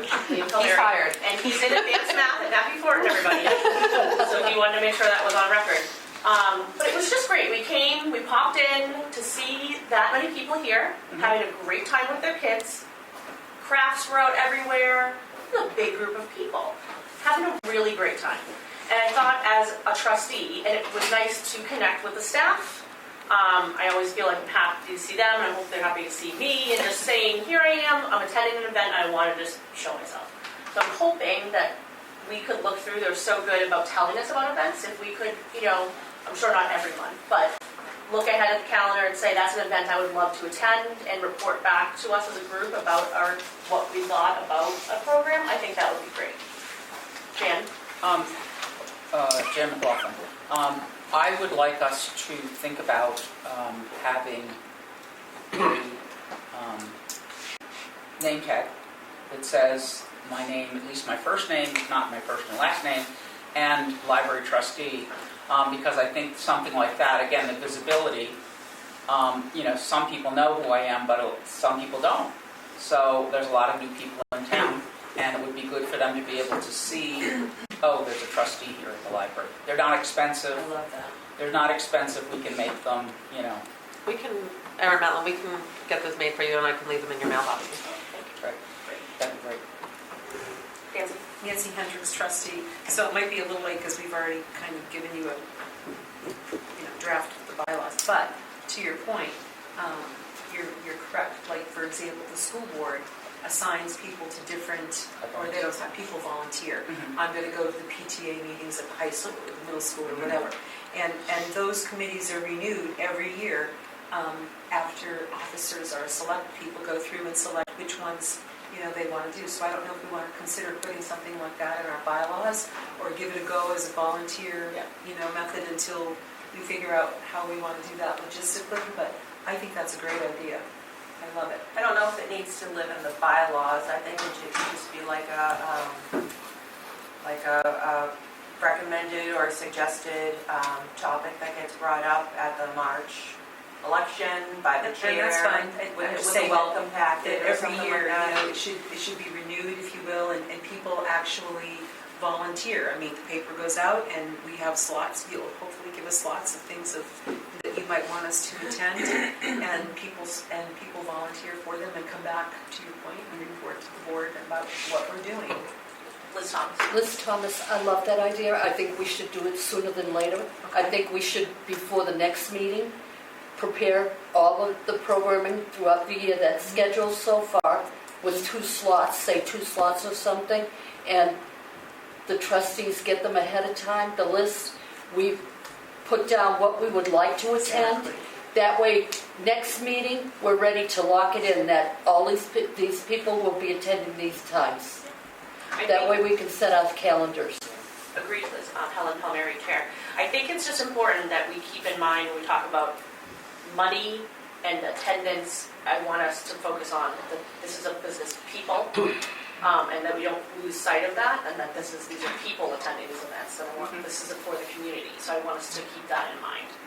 Nancy, Yeah, and I was just going to say, we can have it on at the discretion of the chair, whether it's monthly, that people come and report back to the board and the public the events that they've been to, et cetera. So, Helen Palmieri, Chair. Because I know we're all busy, and I believe me, but I felt like that was really important to me, and I was able to, over vacation, come in a couple times, and that felt really good. And I think more often than not, I look when we get the list from you every month, I'm like, oh my gosh, I want to go to all of these things, and it isn't always possible. But I think it would go a long way for us to be more present. Agreed. Liz Thomas? Liz Thomas, trustee, reconsidering what I just said, I think that we need to get through March, okay, the schedule, and get those attended. I think starting in April, there will be new board members, I'm sure. Sure. So what we should do at the first April meeting is open the rest of the stuff for the rest of the year. Exactly right. That would be appropriate. Jan? It might be, Jan McLaughlin, it might be possible that it would be categories, because they might not have decided on a particular program. So you might be saying, I'll drop in on, preschool programming, or I'll drop in on a junior high event, or a coding event, or a high school event, or something like that. So it might be a category versus a specific program. I'm just concerned we wouldn't necessarily have the details at that time. But then we could, when we report, we could say, oh, we went to that, and it would be helpful, along that line, it would be helpful if the definitions for programming didn't shift as far as the age groups. And the only reason I'm saying that is I noticed now that I have maybe a twin, as a grandson. He's 9, but in some things he's in the kids programs, and some things he's part of the tween programs, but then in other ones it's 9, it's 10, it's 11, it's 12. So it's just like it's a moving target. So it would be good if there was some definition that didn't shift. So that's it. Erin? Erin Mountain, Library Director. So, great idea, love. We can put together a list of programs that we already have planned out. As far as we have planned out, like Donna said, we're planning for summer right now. So we have spring, I believe, is all on the calendar. So we can provide that to you guys. And, of course you can attend accordingly. But anyone can attend programs and register for them if you're interested on your own personal level. But as a trustee, we can definitely get you the schedule of what is available now that we have on the calendar. I can look at, I've looked them up several times, so it's not any of it. So, and, more than one can attend. Donna? Just a little note and ask from us. I guess there's a difference between if you're expecting to participate and if you're just coming in to see what's happening, observe. Some of our programs, like adult crafts in particular, are full instantly. Today, one opened at 9 a.m. this morning and it was full by noon. So I asked that if you want to participate and we need to count you into the max attendance, that's another information we need. Especially with supplies and dolls and things like that. Exactly. Liz Thomas, trustee. I think that's a good point. I think we shouldn't be grabbing the resources. If you only have 12 slots and we have two trustees going in, I think we should still leave those resources. If you want to, as an individual, sign up as that, absolutely. Fine, great, absolutely. If you want to do it as the trustee observing, then don't take up the slots. Observe. If you're busy doing an activity, you're not really looking at how everyone else is doing and what the reception is and stuff. What we want to do is we want to go in and observe, and observe it, and take back, what some people really like it. Some people were frustrated that they didn't have the skill level to do that, and maybe that we need to point that out next time. That type of thing. If you're participating, it's hard for you to really, be objective, maybe. So I think as a library trustee, we should be going in and observing. If you want to do it as a general public, I think that's great. So take your name tag off. Yeah, take the name tag off. Name tag on. And Upside down. That would be my suggestion. Okay, sounds great. Now, to piggyback off of that, Christine, you had asked about, has your question been answered, so we're going to get the thing in February about the programs? Yeah. Because you would ask that, so I can check that off on my list? Yeah. Great, okay.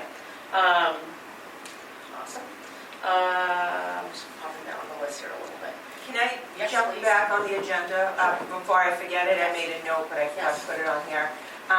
If we can just make sure on the agendas that, just as to make sure that when the video recording equipment gets set up, that we make a note on here, double check that the equipment is on, that the SD card is inserted. Again, just as a reminder to check the box to make sure it actually gets recorded. That was it. Great. There's discussion about last I'm year. sorry. Oh, Liz, yes. Along that line, if we are going to start recording, I think we should make a statement at the beginning of the meeting.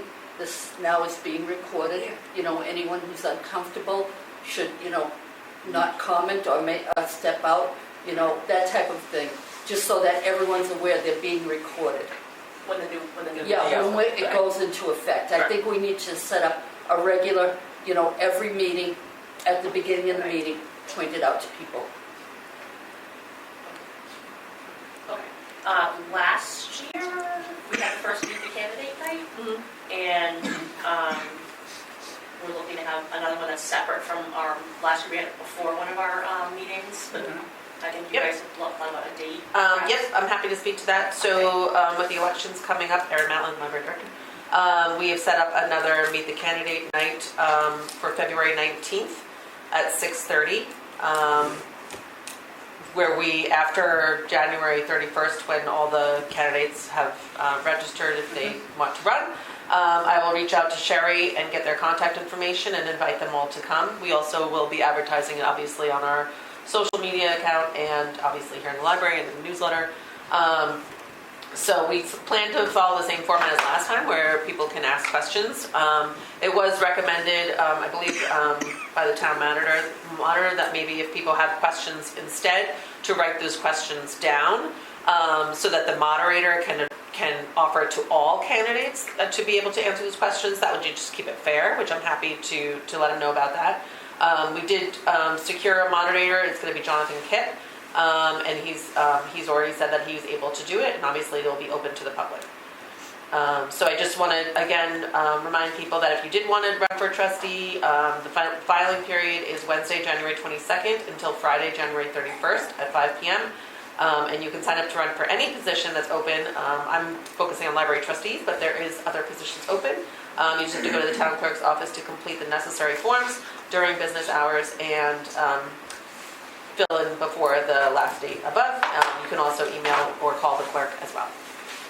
So, Donna Plant, I just wanted to add too that if the recording equipment is available by then, which Drew thought that it would be, that we would be able to record it. Oh, great. Yep. That would be great.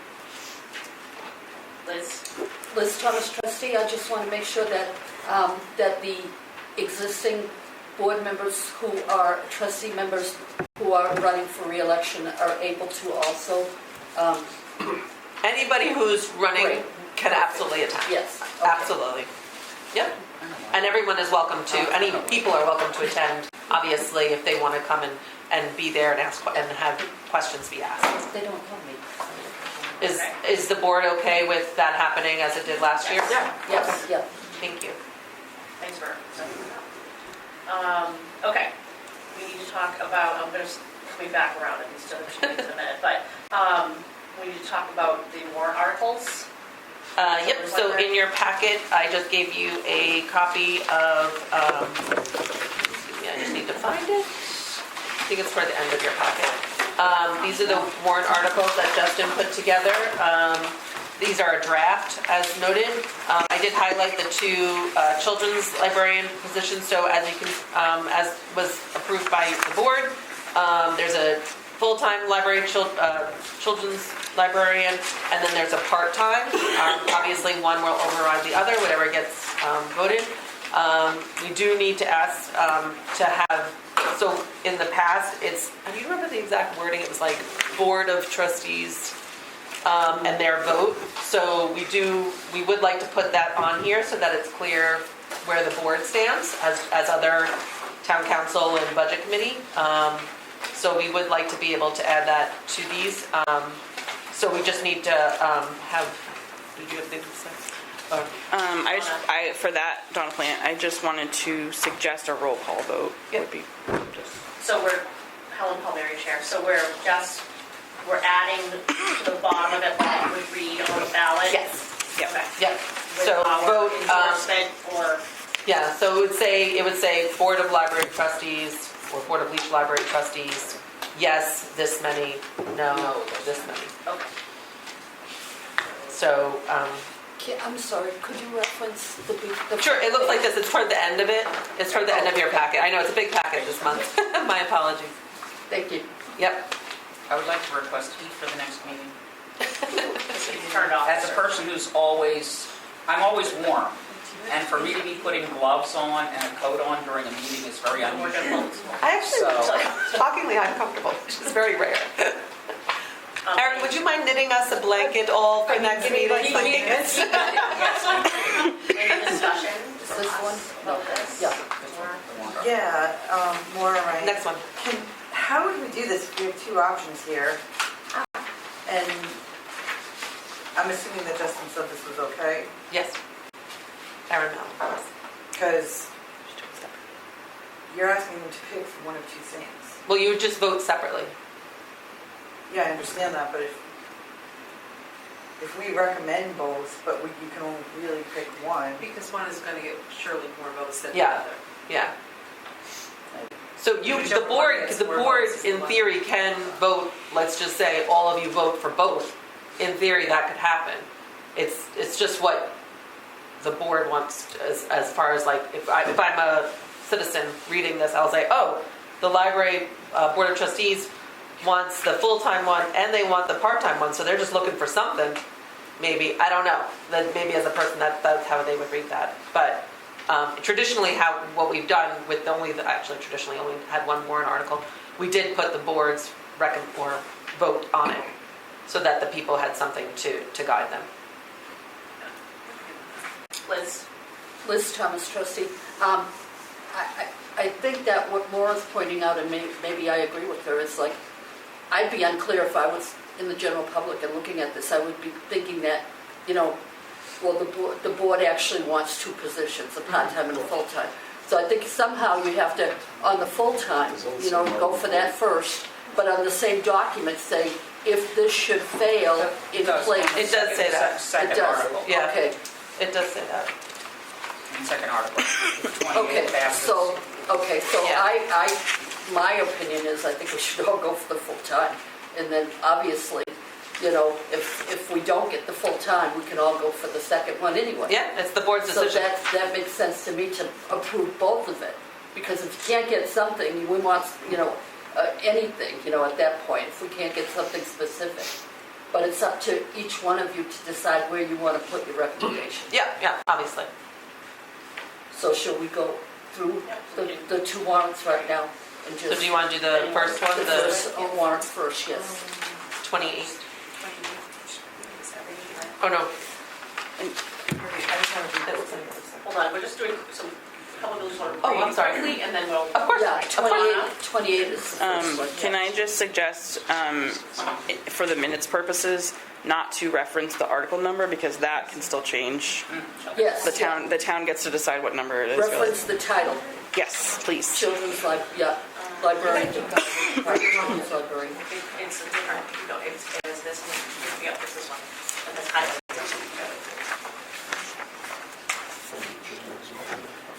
Do we need a, Okay, more. So is the town council also going to vote on this? Or are they going to take that out? Yes. Yes. So it's just going to have three things? Yes. Okay.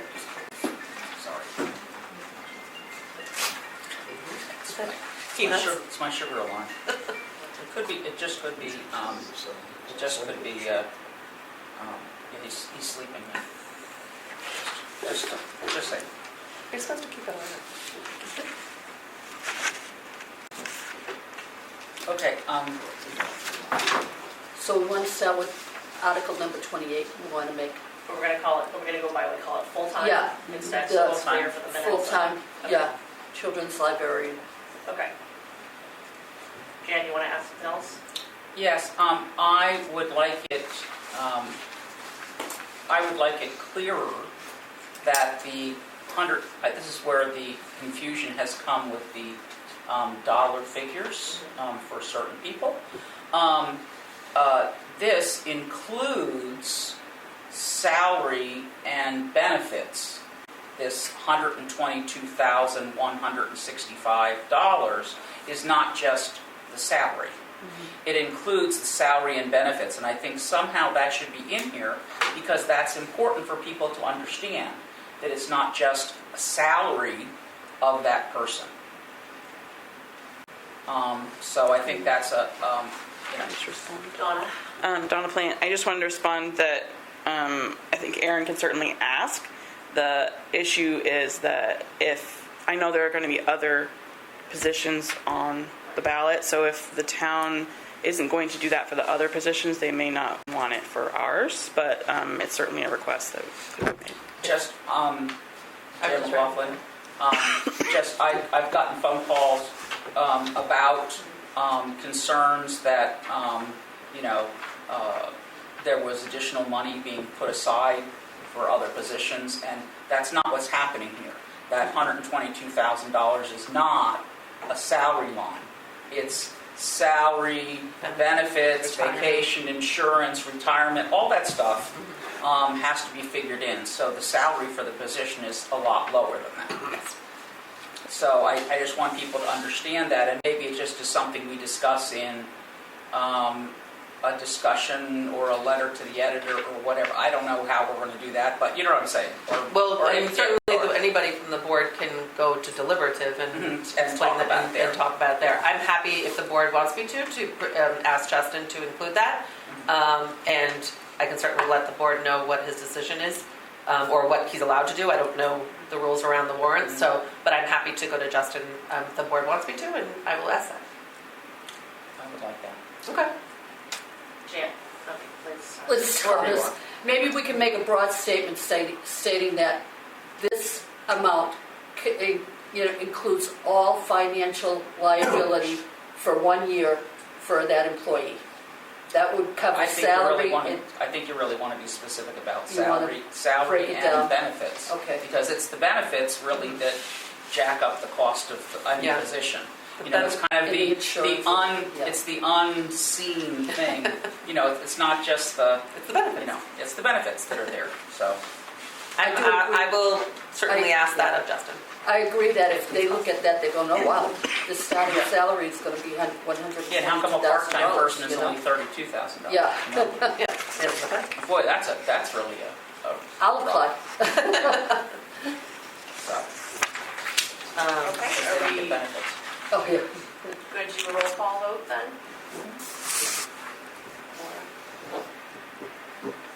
This is the final language, right? Unless we get that changed? To my understanding. I mean, this is a draft, so certainly, but these are for our two warrants, I believe. I mean, certainly I can go to Justin with other recommendations from the board. I don't know what the allowedment is with the warrants. I don't know if there's limitations. I'm not privy of that. But I'm happy to go with any questions or... I'm okay with this as is. Liz Thomas, I think basically that we should be consistent with what the town has, okay? And so if they say, this is how we draft it, this is where we do in all the departments, hopefully the general public has a general knowledge, know that all of this information, all of these items would be included in that amount. But to make it different than, the town may not be comfortable making it different than, the article thing, different than the other departments. So I would suggest for expediency, that we vote on today what's here.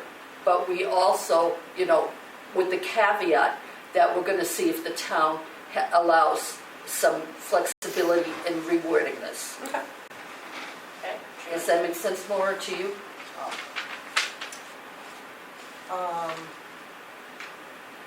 Yeah, I hesitate to vote on something that's unfinished. Jan? So, Jim McLaughlin, so my concern is that no matter what they do with the other ones, I mean, for some reason, there's all this stuff going around about the library and, what's happening and why, and It just seems like there's a blender being happening about stuff, and I think we just need to be real clear, and I think that this doesn't provide the clarity that we need to have it so that it's clear for the public.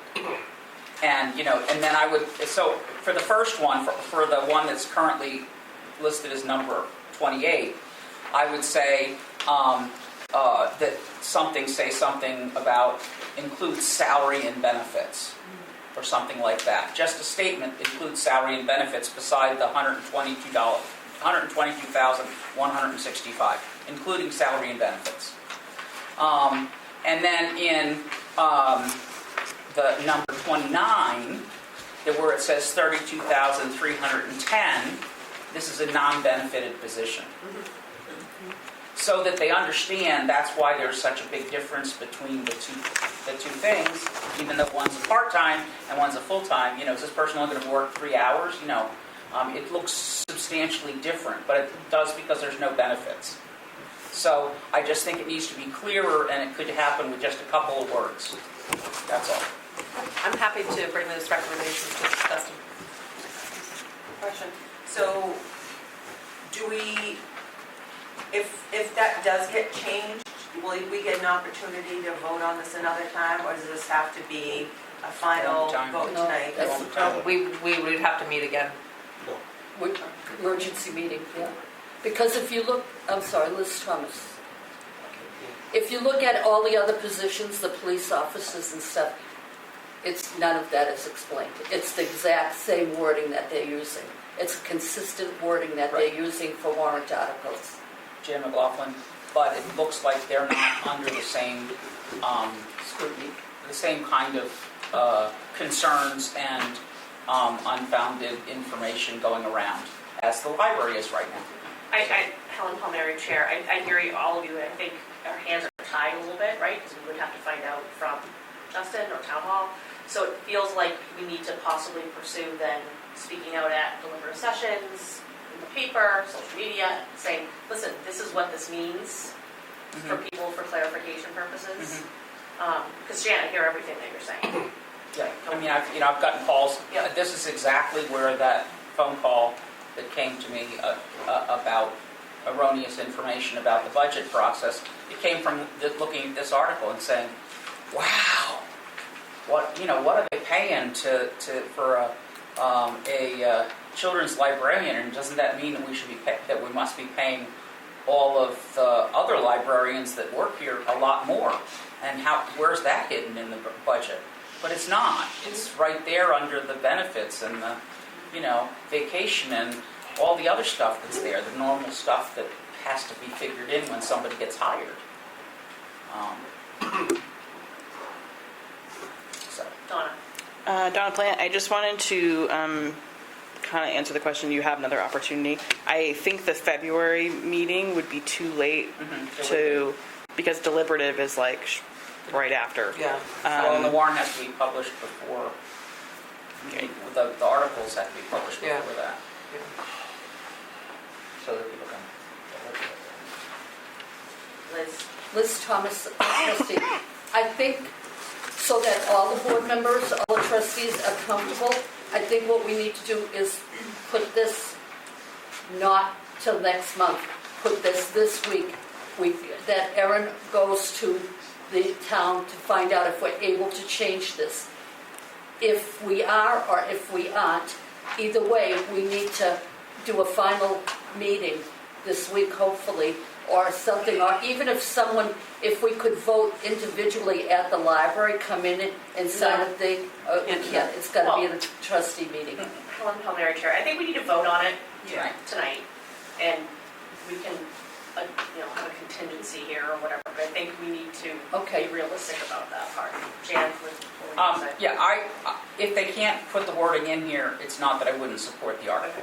Okay. So I think that I would still like to see us get as specific information as possible, but if we can't, I'm still going to vote vote the same way on either article. Okay. So I think that's realistic. I'm not going to change it based on whether Justin wants to add those words. Okay. Can we start with the full-time position roll call? Nancy, please start, do you mind, you start? Yeah. We'll go this way. I, Nancy Hendricks, vote to support. I, Helen Palmieri, vote to support. I, Christine Fitzgerald, do not vote to support the full-time. I'm Maura Ryan.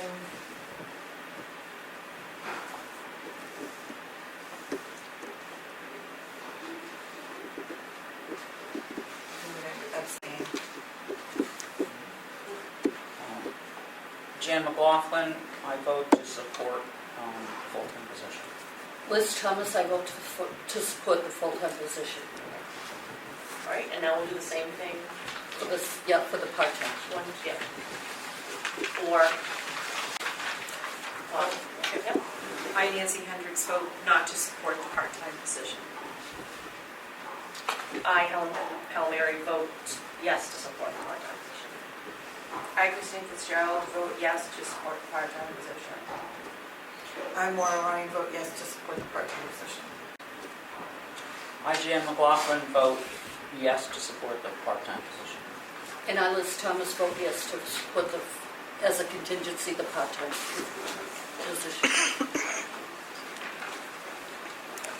Donna? Donna Plant, I'm just not certain about the abstain, like not if here. it just won't be recorded, because I've never seen that on a Oh, ballot. I've seen it. It You've is. seen They've it? done, Okay. they've done like 0, they've done like 1, 1, 3. and- Okay, Okay, that's fine. as long as it's good. I was thinking the same thing. I don't remember seeing it, but, Yeah, they've done it on a couple of them. okay. Library trust funds. This is what came up from your other meeting. Yep, the bylaws. Okay.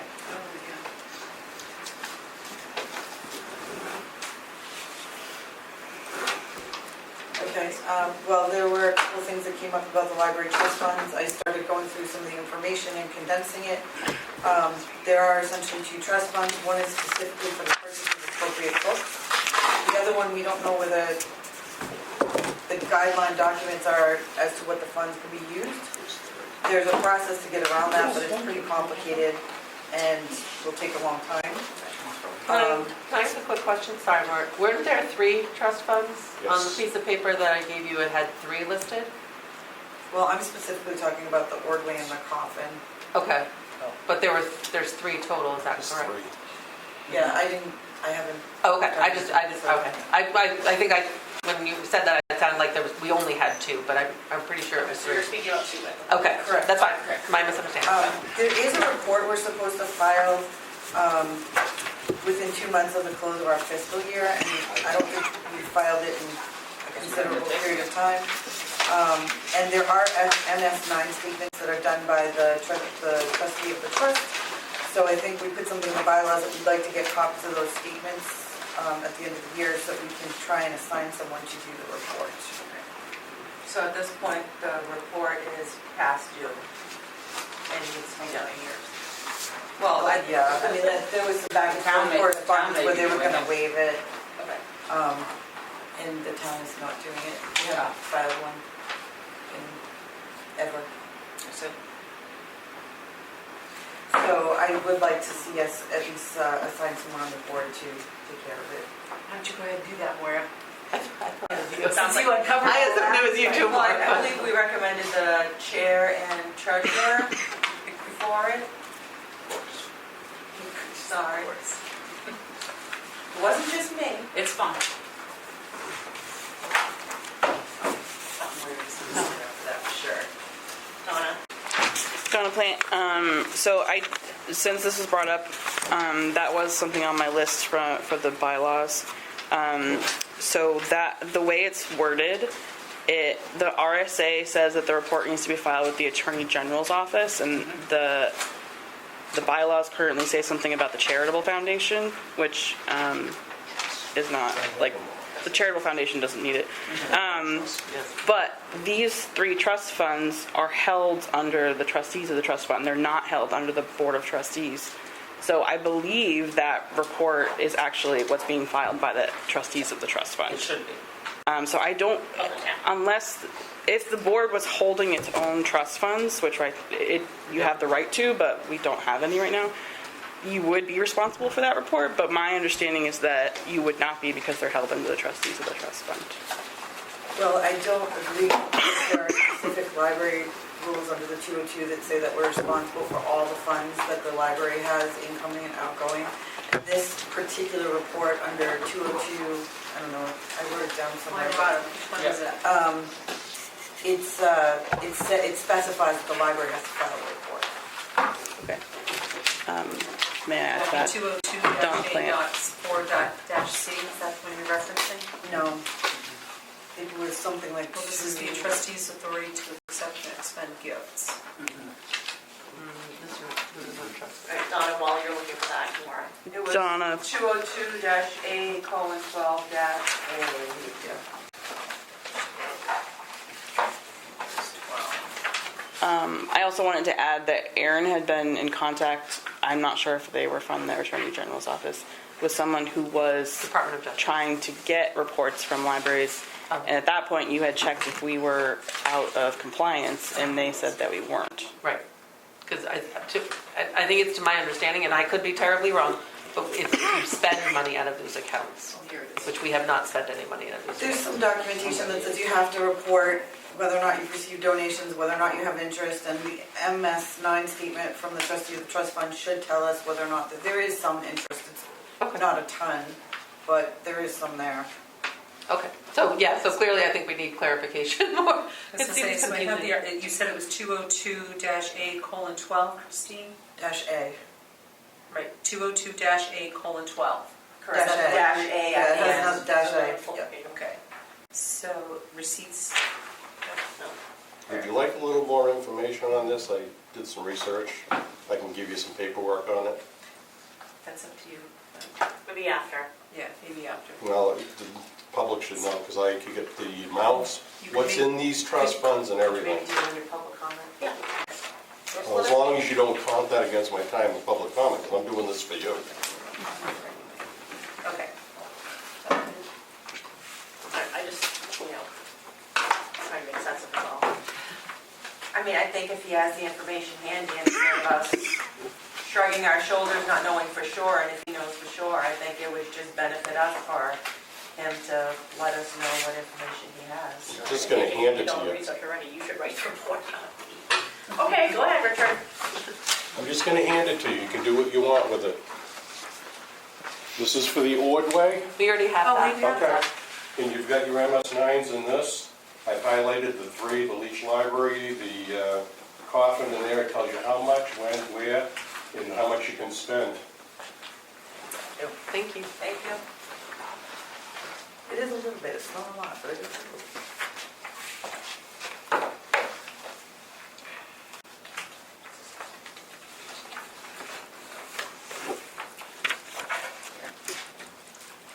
I think, Laura, you need to send Jen and I as much information as you can in writing, so we can move this over and figure out what to do next. Sure. We'd appreciate it. Yeah, I have a PDF. I'll send it out after the meeting. Okay, thanks. Okay. Thanks, Richard. Yep. Okay. We'd like to give the staff a lunch. We've done this before. Well, I mean, Donna has numbers, but traditionally, we usually ask this for the holidays.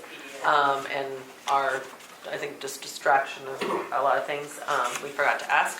So we were just asking if the board would like to provide either a staff lunch or a gift to the staff for as a holiday thing. And we have numbers from what was offered in the past. I think it was like for the. Yeah, so Donna Plant, the last staff gift that was given by the board was voted on in November 2023. That was for us to purchase vests that had the logo on it. And that the total for that was $474. I'm sorry, how many vests were purchased? 17. 17? Everybody on the staff.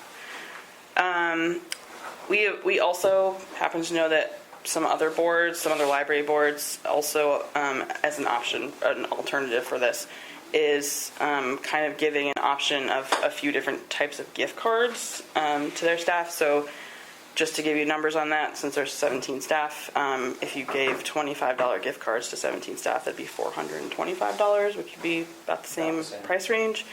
You could also, if you want us to organize like a staff lunch and give us a budget, we could work with that as well. Or if you have any other ideas, we're open to that too. Did we Or not if do you don't want something toward the budget, toward the lunch last year too? Lunch was paid for the staff development day. Last year? Yes, I guess it was last October. year. Yeah. We had staff development day this past October. No, what I'm saying is, I thought last year we also put money toward. Staff development day. It was just the staff. Yeah. Okay. Any discussion about that? I think we should do something. Okay, sounds good. I think we should do something not more than $500 Okay. out of our account, considering where our accounts are. So whether that's purchasing an item or providing lunch or some combination of both, I'm good with that. Which do you think they would prefer?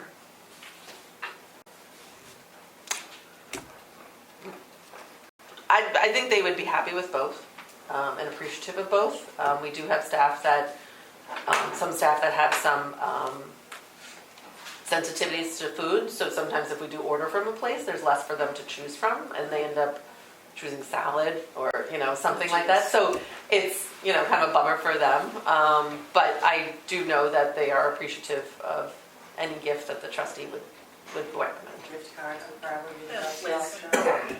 Liz Thomas, my comment is I think we'd be better off going with a gift certificate only because all staff would get something. Sure. Yeah. Where you're never going to get a day where all staff is present to have. Well, that's the other challenge. Like sometimes we've ordered from like Rhapsody, we'd order them a wrap and they actually come in the next day. So then it, you feel bad, Yeah, that kind of thing. So that's a good point. I think gifts, it would be equitable for all that way, I would think. I think a that gift sounds like certificate. a great idea.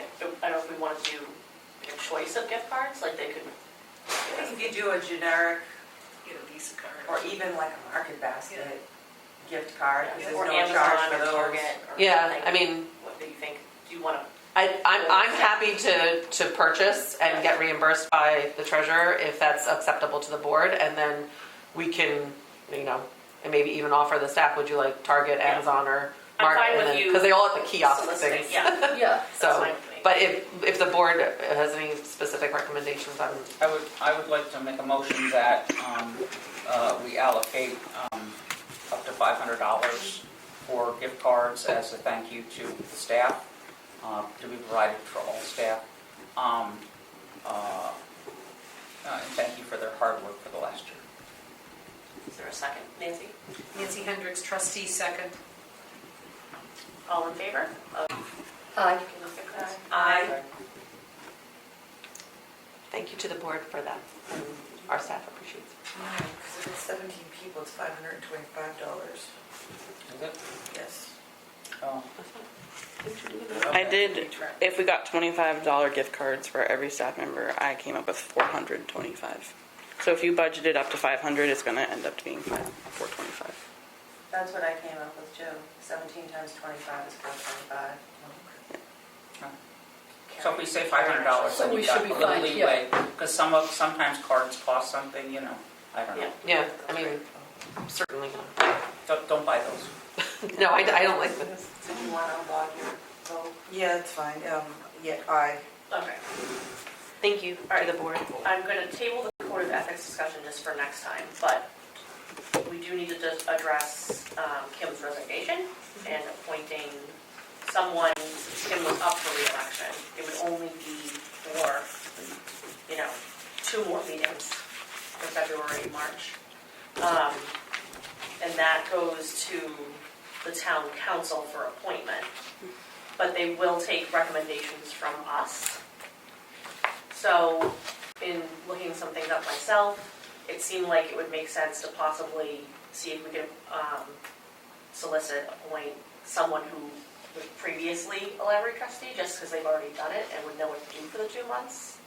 If then we could think about, and I don't know a lot of the people because I was newer to this group, instead of trying to find someone who's never been one for just the 2 months that they will have on their term. I don't know if anyone else has any opinions about that. I think we can just offer it out to anyone who is interested in doing it for the 2 months. We don't have to give one name, we can give multiple names. I had a couple of names that I wanted to recommend. Okay, why don't you go ahead and do that? I wanted to recommend Maria Barud. She works with the Friends of the Library currently. She does volunteers with their fundraising efforts. She ran last time, plans to run again anyway. And she also completed the Londonderry leadership program. And my second one was Richard Belinsky, since he seems to know everything about how the town runs, all the RSAs, and all the other information. I think he would be a good fit for that as well. Liz? I have a recommendation. I'm sorry, it's Beth? Yes, I want to recommend Beth. Beth is here supporting this library all the time. And I think that, her heart really is in the library. And I would like to give her that opportunity because I know she wants to run. And so this would maybe, at least give her a little spark. How's that? Would you be willing to do that for 2 months? Okay. Anyone else? I know, because I feel like we're all due, basically, because you guys, is this the end of your third year, right? So we're the oldest. I know, Yeah. but it's kind Did you guys have a run before? no. This is your first time on the board, was with this? Right. Yes. Okay. These 3 Yeah. years, so we're just coming up for our first re-election. Okay. Yeah. So, and Kim was part of that group. Right. So, we don't have, we're the long-standing board member at this But point. I have my signs. So, You guys are more familiar with names than I know. There was someone named Vicky, but I didn't know her last name. Vicky's a past Vicky trustee. Stachkowski. Yeah, she's a past trustee. She was on my hiring committee and she's a past trustee. Okay. I think she was here for a very short time by the time I came on because of her term ending, lining up that, so. Someone else had mentioned her to me. I guess, are we putting forth names tonight that I'm assuming that you'll email the town council? I and don't just- think, it's such a quick turnaround. I don't Yeah. feel like we really have much of a choice. Yeah. I think we've got 3 names. I think we should forward 3 names to the town council, let the town council figure it out. Well, Vicky's would be a fourth, and I think that one's a good one too. Yeah, okay, there's a 4th. The form. Do we know that she'd be willing to do it? I guess that still live was in my town. kind of question. I can reach out, I guess. Yeah, But, you're right. I think if again, by She the may not time, know by the, being recommended. by the time the town council votes, I feel like we need to get somebody up to speed for the 2 meetings. But I will send forth those names. If you wouldn't mind copying the rest of the trustees on the email to the town council, please.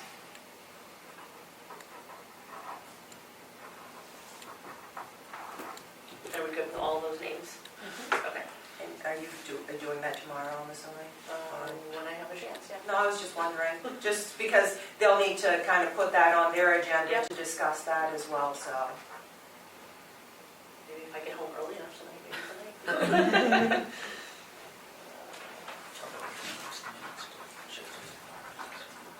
Oh, Donna? Don Plant, I just had a question. So that you're going to be asking for it to be on the town council agenda for January 20th, would be my guess? Yes. Okay. Okay. Well, and that's That's the next one. Which is that's also their the, next meeting. yeah. Right, because they met Monday, they met this week, right, Yeah. already? Okay, Yeah, that's Okay. next. all right. Tomorrow. Yep, I'll CC you guys on that. Okay, is there any other business that we need to attend to? I just ask that if you're sending documents for us to print or anything, please send it to both Donna and I. Today, you sent documents to just Donna to Okay. print. And just in case something happens where she has to go home or I have to go home early or whatever, something happens, we're not missing emails or anything. So I would ask that you just include us both on those Okay. emails when there's something like that, or just in general, so that we're both in the loop, if that's okay. Liz? Yes, I would like to put on the calendar, okay, do have a group or just an exploration of doing a Meet the Library. And I think that it would be great to have it in April, the very first kickoff. I would be willing to talk to the cable company and see what we can do and arrange and stuff. But I'm thinking, Meet the Library, you meet the new library trustees, and a visual tour through the library and stuff. Can I add that for new business for next time? Yes, I would like to put that for new business, okay? Yep. Sounds good.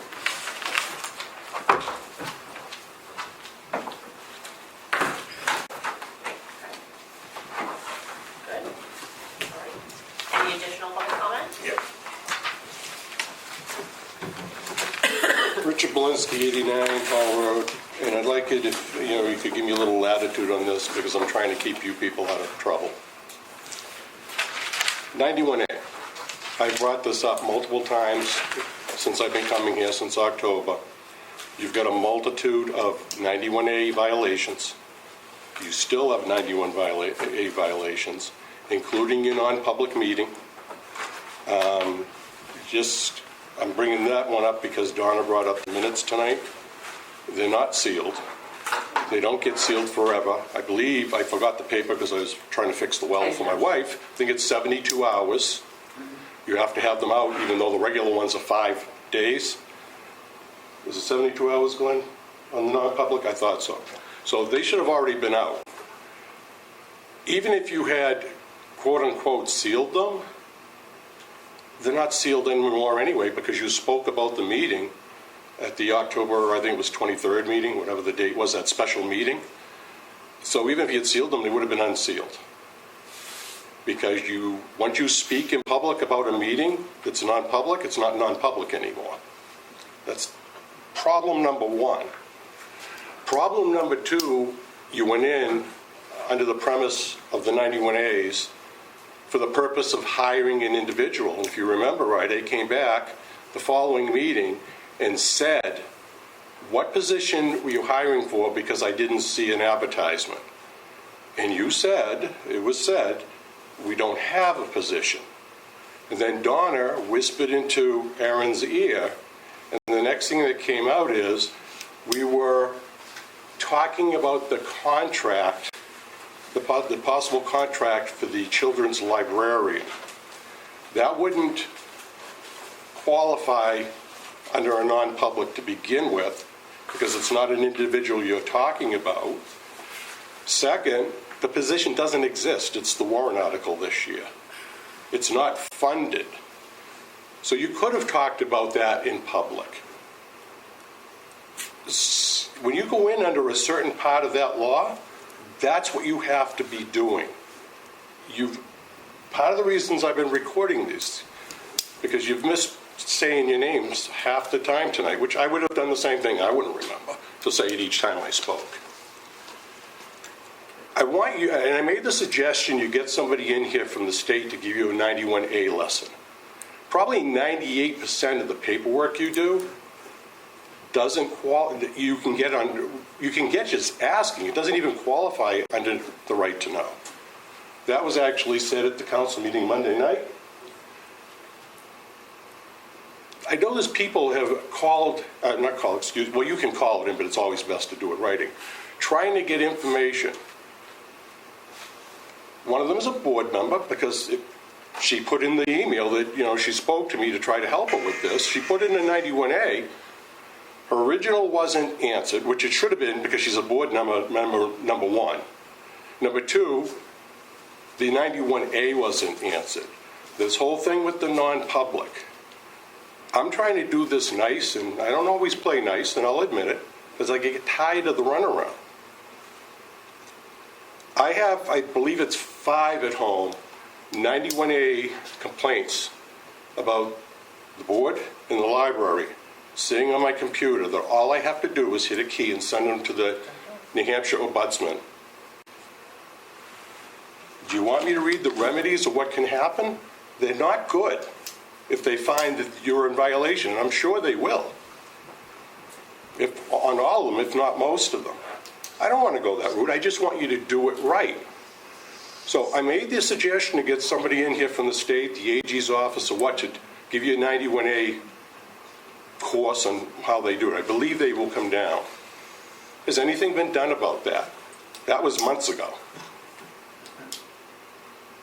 I mean, if nothing's going to get done and you're going to keep violating this, I'm going to hit the button.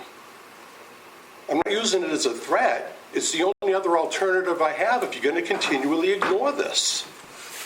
That's why the council all of a sudden last night, on Monday night, said, oh, we're going to start giving it out. These 91As are ridiculous. Well, they ended up getting so many 91As because when people ask for stuff that should be available to them, the council and the town wouldn't give it to them. It's in your court.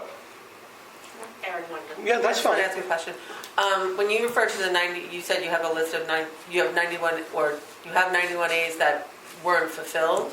Is that correct? They have 91As. What the biggest one, the most glaring one, was that non-public. Okay. That's the most. The others are too. And you can say, and you even admitted, well, Kim did when she was here, and I know she's no longer with the board, but it's been recorded. She even said, we know we have these problems, we're working on them. And I said, in the 91A, the last two words say, no exceptions. So it doesn't matter. You weren't getting, some of them one of them you've corrected, some of them you seem to be getting the minutes out on time. Because you're doing it now doesn't alleviate and do away with the fact you weren't doing it. It shows a history of not following 91A. Can I just follow up with one question? So the list of 91As that we're not filing, is that something that you can provide to the board? No, I'm going to keep it. You should know what they are. I shouldn't have to fill you in. Actually, every one I've spoken about it at this board. Okay. And nothing happened. It's not what I want to do. You can end up paying for your lawyers, my lawyers. You can end up, the court can enjoin future violations where it isn't just a new one. They say, here's another one of the same thing. There's a whole list. I don't want to go there. I don't want to cost the taxpayers money. The town council did that where a former council had to take them to court, and it was so egregious, the judge, you should have read his final order. He made the town pay her fees. Is this what we want to do? That was Deb Paul. Deb Paul. All right. When was that? Oh, geez, do you remember when that was, Glenn? Yeah, it was her last term. Yeah, was that the end of her? I can get you the date. That'd be fine. I can send you the court order. Yeah, that'd be great. I'd love to Jan, read what do it. you want to say? So what I'd like to say is, have you made the 91A request to the library about these items? I made Official. one of them. She made I them. made one Okay. of them, and Okay. I'm still waiting for it to be answered. Okay. What was that one to the library or to the board? Well, it was the one where it was discussed about the whole of you approving employee raises, that you signed off on raises, and that's against state law. And you had offered to reach out to the attorney, and then Richard had mentioned that should be coming from the board, and I recommended to do that. Okay. And then when I requested the attorney's contact information, it was crickets. No one would give me the information, and then Kirsten said, go see your chair for further information. So I contacted Kim. Kim said that the town council told her that she was the only one that was allowed to contact the attorney. Because she's the chair. Right, but also at the meeting, we had agreed that that email to the attorney and her response would be shared with the rest of the board, so we would all be aware. She kept saying that, at first she said that she did contact them, and then she was waiting for them to contact her back. I had several emails back and forth with her, and I never got anything, so then I had followed up with Helen,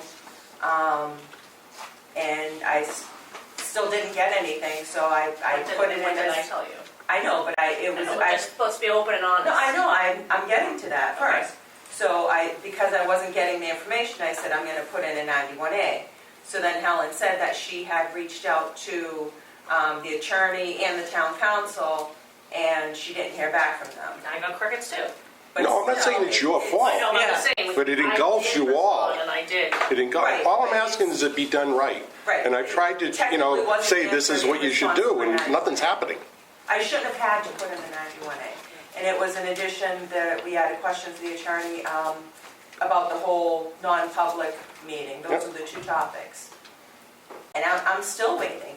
Well, I know you're looking at me, but I No, don't I think mean, this you're is looking- I my, mean, you- I don't, if I'm asked to do responding. something, I'll do it, but. No, I'm Okay. not, I'm just looking at someone because I said that I was the one who requested. Okay, it. okay, I just want to make sure No. I'm fulfilling what. Aaron, in your defense, and I don't always do that, it's the board's responsibility. Okay, no, I It's not understand, your responsibility. I just want to make sure that I didn't miss something that I was No, I supposed to be mean, you doing. originally had said that you would do it, and then Rich said it should be a board member, so that's Okay. when I said I would do it. So it sounds, I mean, I might be speaking out of turn, but it just sounds like we need to revisit this, but you tried, and so I don't know. No, and if you can, but that's, see, and let me say something else. I do blame the board for that problem with the attorney, because you guys didn't want to have your own line item. All right, you wanted to piggyback and use the town to keep your budget down, because you said that. That's why I'm recording these things. That's why they told us, that's what Right, we were told to but do. it doesn't matter. You don't have to listen to them. You should have your own line item for legal. You could use the same attorney, but you're technically you're a different client, because you have your own line item. Yeah, I understand them reining you in when you're using their dollar. If you have your own, they have no control over you. You can get your own attorney, a different attorney. You can use theirs. It will be billed to the library. It will be billed to your line item. I said that when you zeroed the line out, that it was a mistake. But everybody was gung-ho on saving, I think it was $2,000 or $1,000, if I remember right. Two. All right? And you put yourself in a pickle. They can't tell you what to do if it's your line item. That's your budget.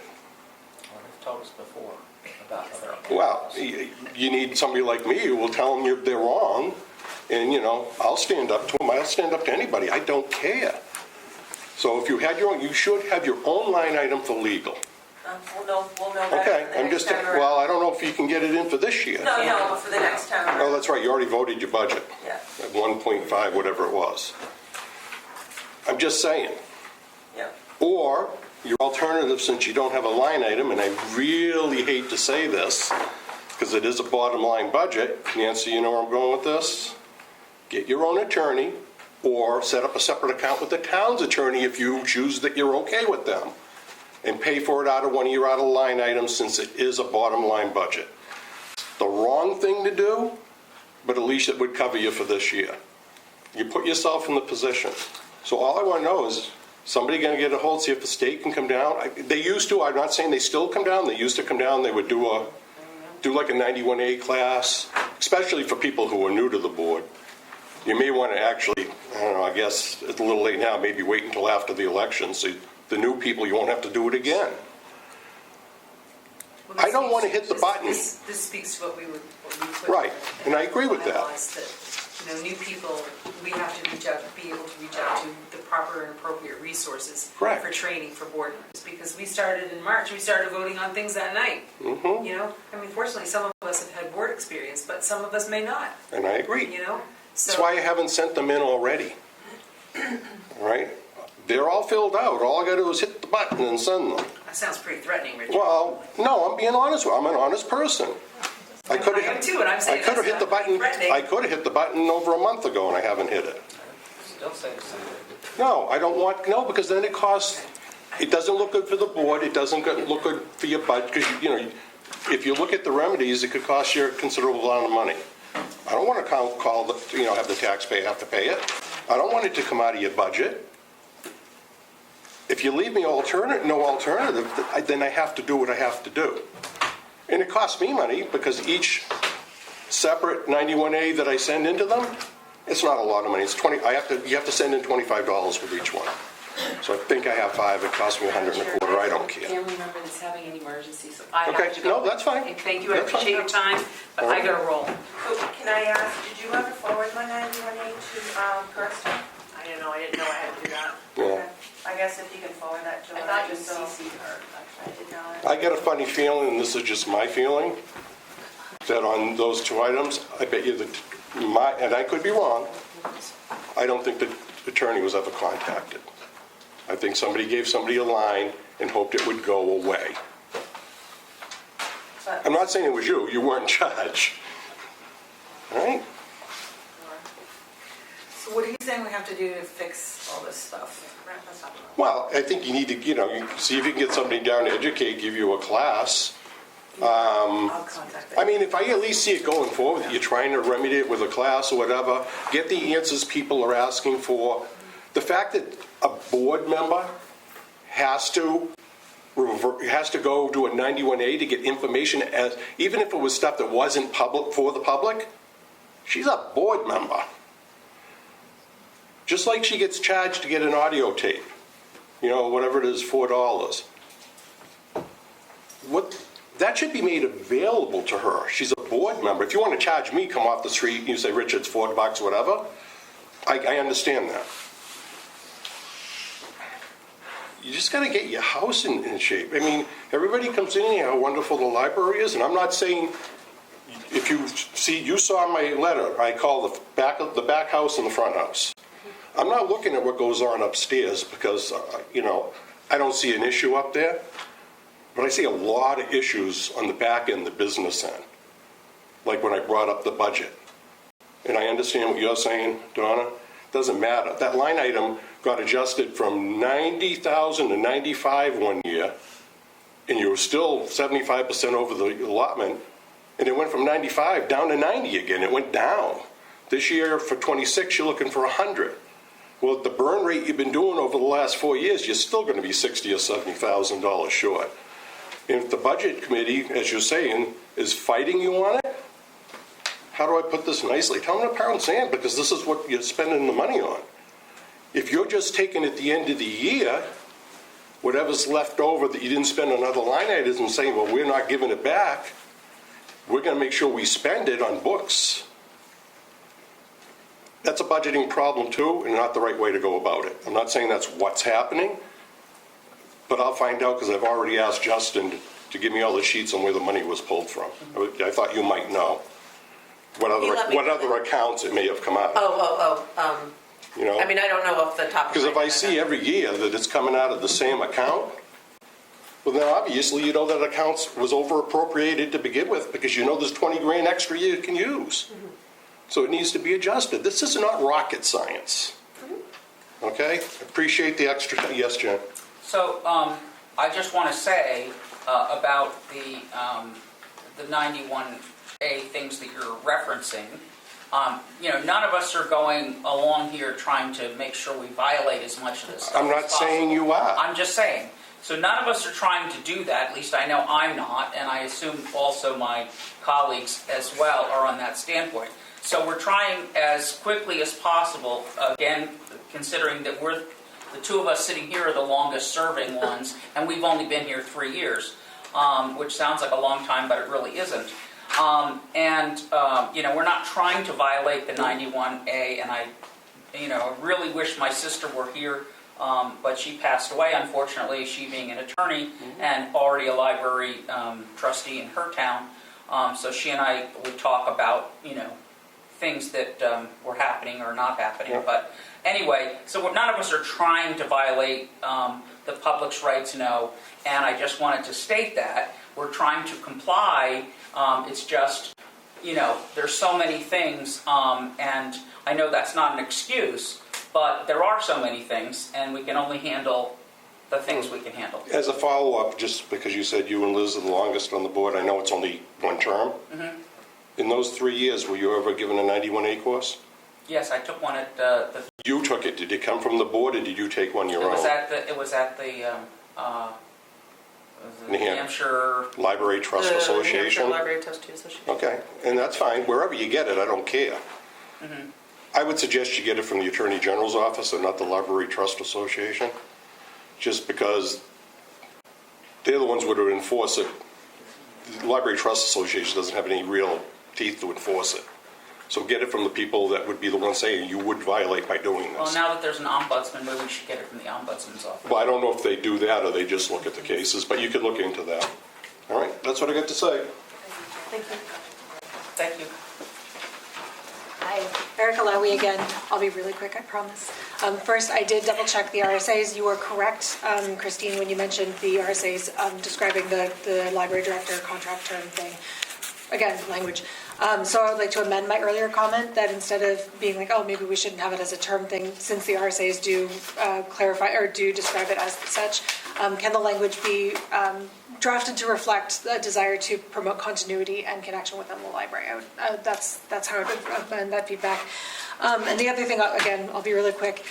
Since you all are trustees, and since you being a trustee by definition means you are here for the library and in support of the library and promoting the library's interests, I'm kind of confused why it would be a privacy concern to reveal whether or not you have a library card. I mean, if you're already affiliated with the library, it's not like the library card comes with any public information. It seems like a silly breach in optics to me to say that you wouldn't say, yes, of course I hold a library card as the library trustee. Just food for thought. Thanks.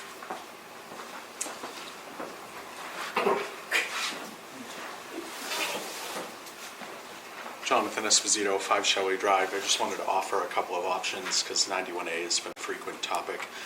I've had 91A concerns in the past with the library, not so much the Board of Trustees directly. We've got Mr. Belinsky who's echoing some concerns. We have a trustee who raised some concerns. So separate from what the New Hampshire Library Trustees Association may offer, the New Hampshire Municipal Association offers a fairly comprehensive set of training for trustees that 91A is only a subset of. They really cover a wide variety of topics. It's something that we as the trustees of the trust fund take annually. There's a virtual option where you can attend in person in June. It's only a couple of months after a new trustee gets elected, so they've kind of had an opportunity to attend a couple of meetings, get their feet wet, and then they can go for an 8-hour day. It's paid for by the town, which is something that we've had done. I don't know if it's an option to come out of the library budget or if you have your own budget as the trustees that you can pay for it out of. But again, it's a fairly comprehensive course. 91A is a fairly significant part of it, but it may be a worthwhile thing for everybody to attend, not just one member. Jan McLaughlin, just a comment. The New Hampshire Municipal Association, that's something the town belongs to, not the library. They do offer a fairly comprehensive package I know, for but I'm just trustees saying is of that various membership, types. in order to be able to take those courses, etc. So we're not able to, we still have to pay for the course. We're not just entitled to take it because the town belongs to that. Even though you don't belong to that, it is something that you could voluntarily take, and it is more comprehensive than just 91A. They also do come down and offer the courses ad hoc, so if the chair were to reach out, and I'm sure the New Hampshire Library Trustees Association probably offers something similar, if the chair were to reach out and say, hey, we as a board have had these issues, we could use a set of retraining, maybe you wait until after you get new folks elected. I'm sure they could set something up for just Londonderry as well. So where 91A seems to be a repeat topic in town and here, that may be beneficial. That's all I had. Great.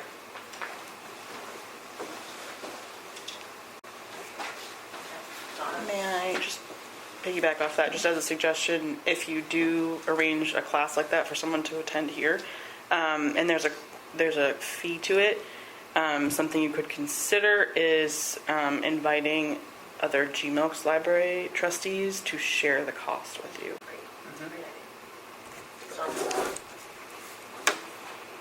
Okay.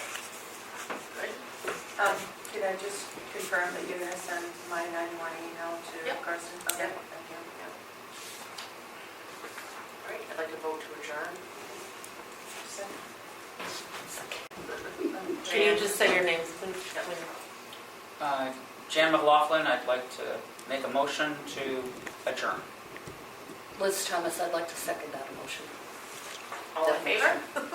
Aye.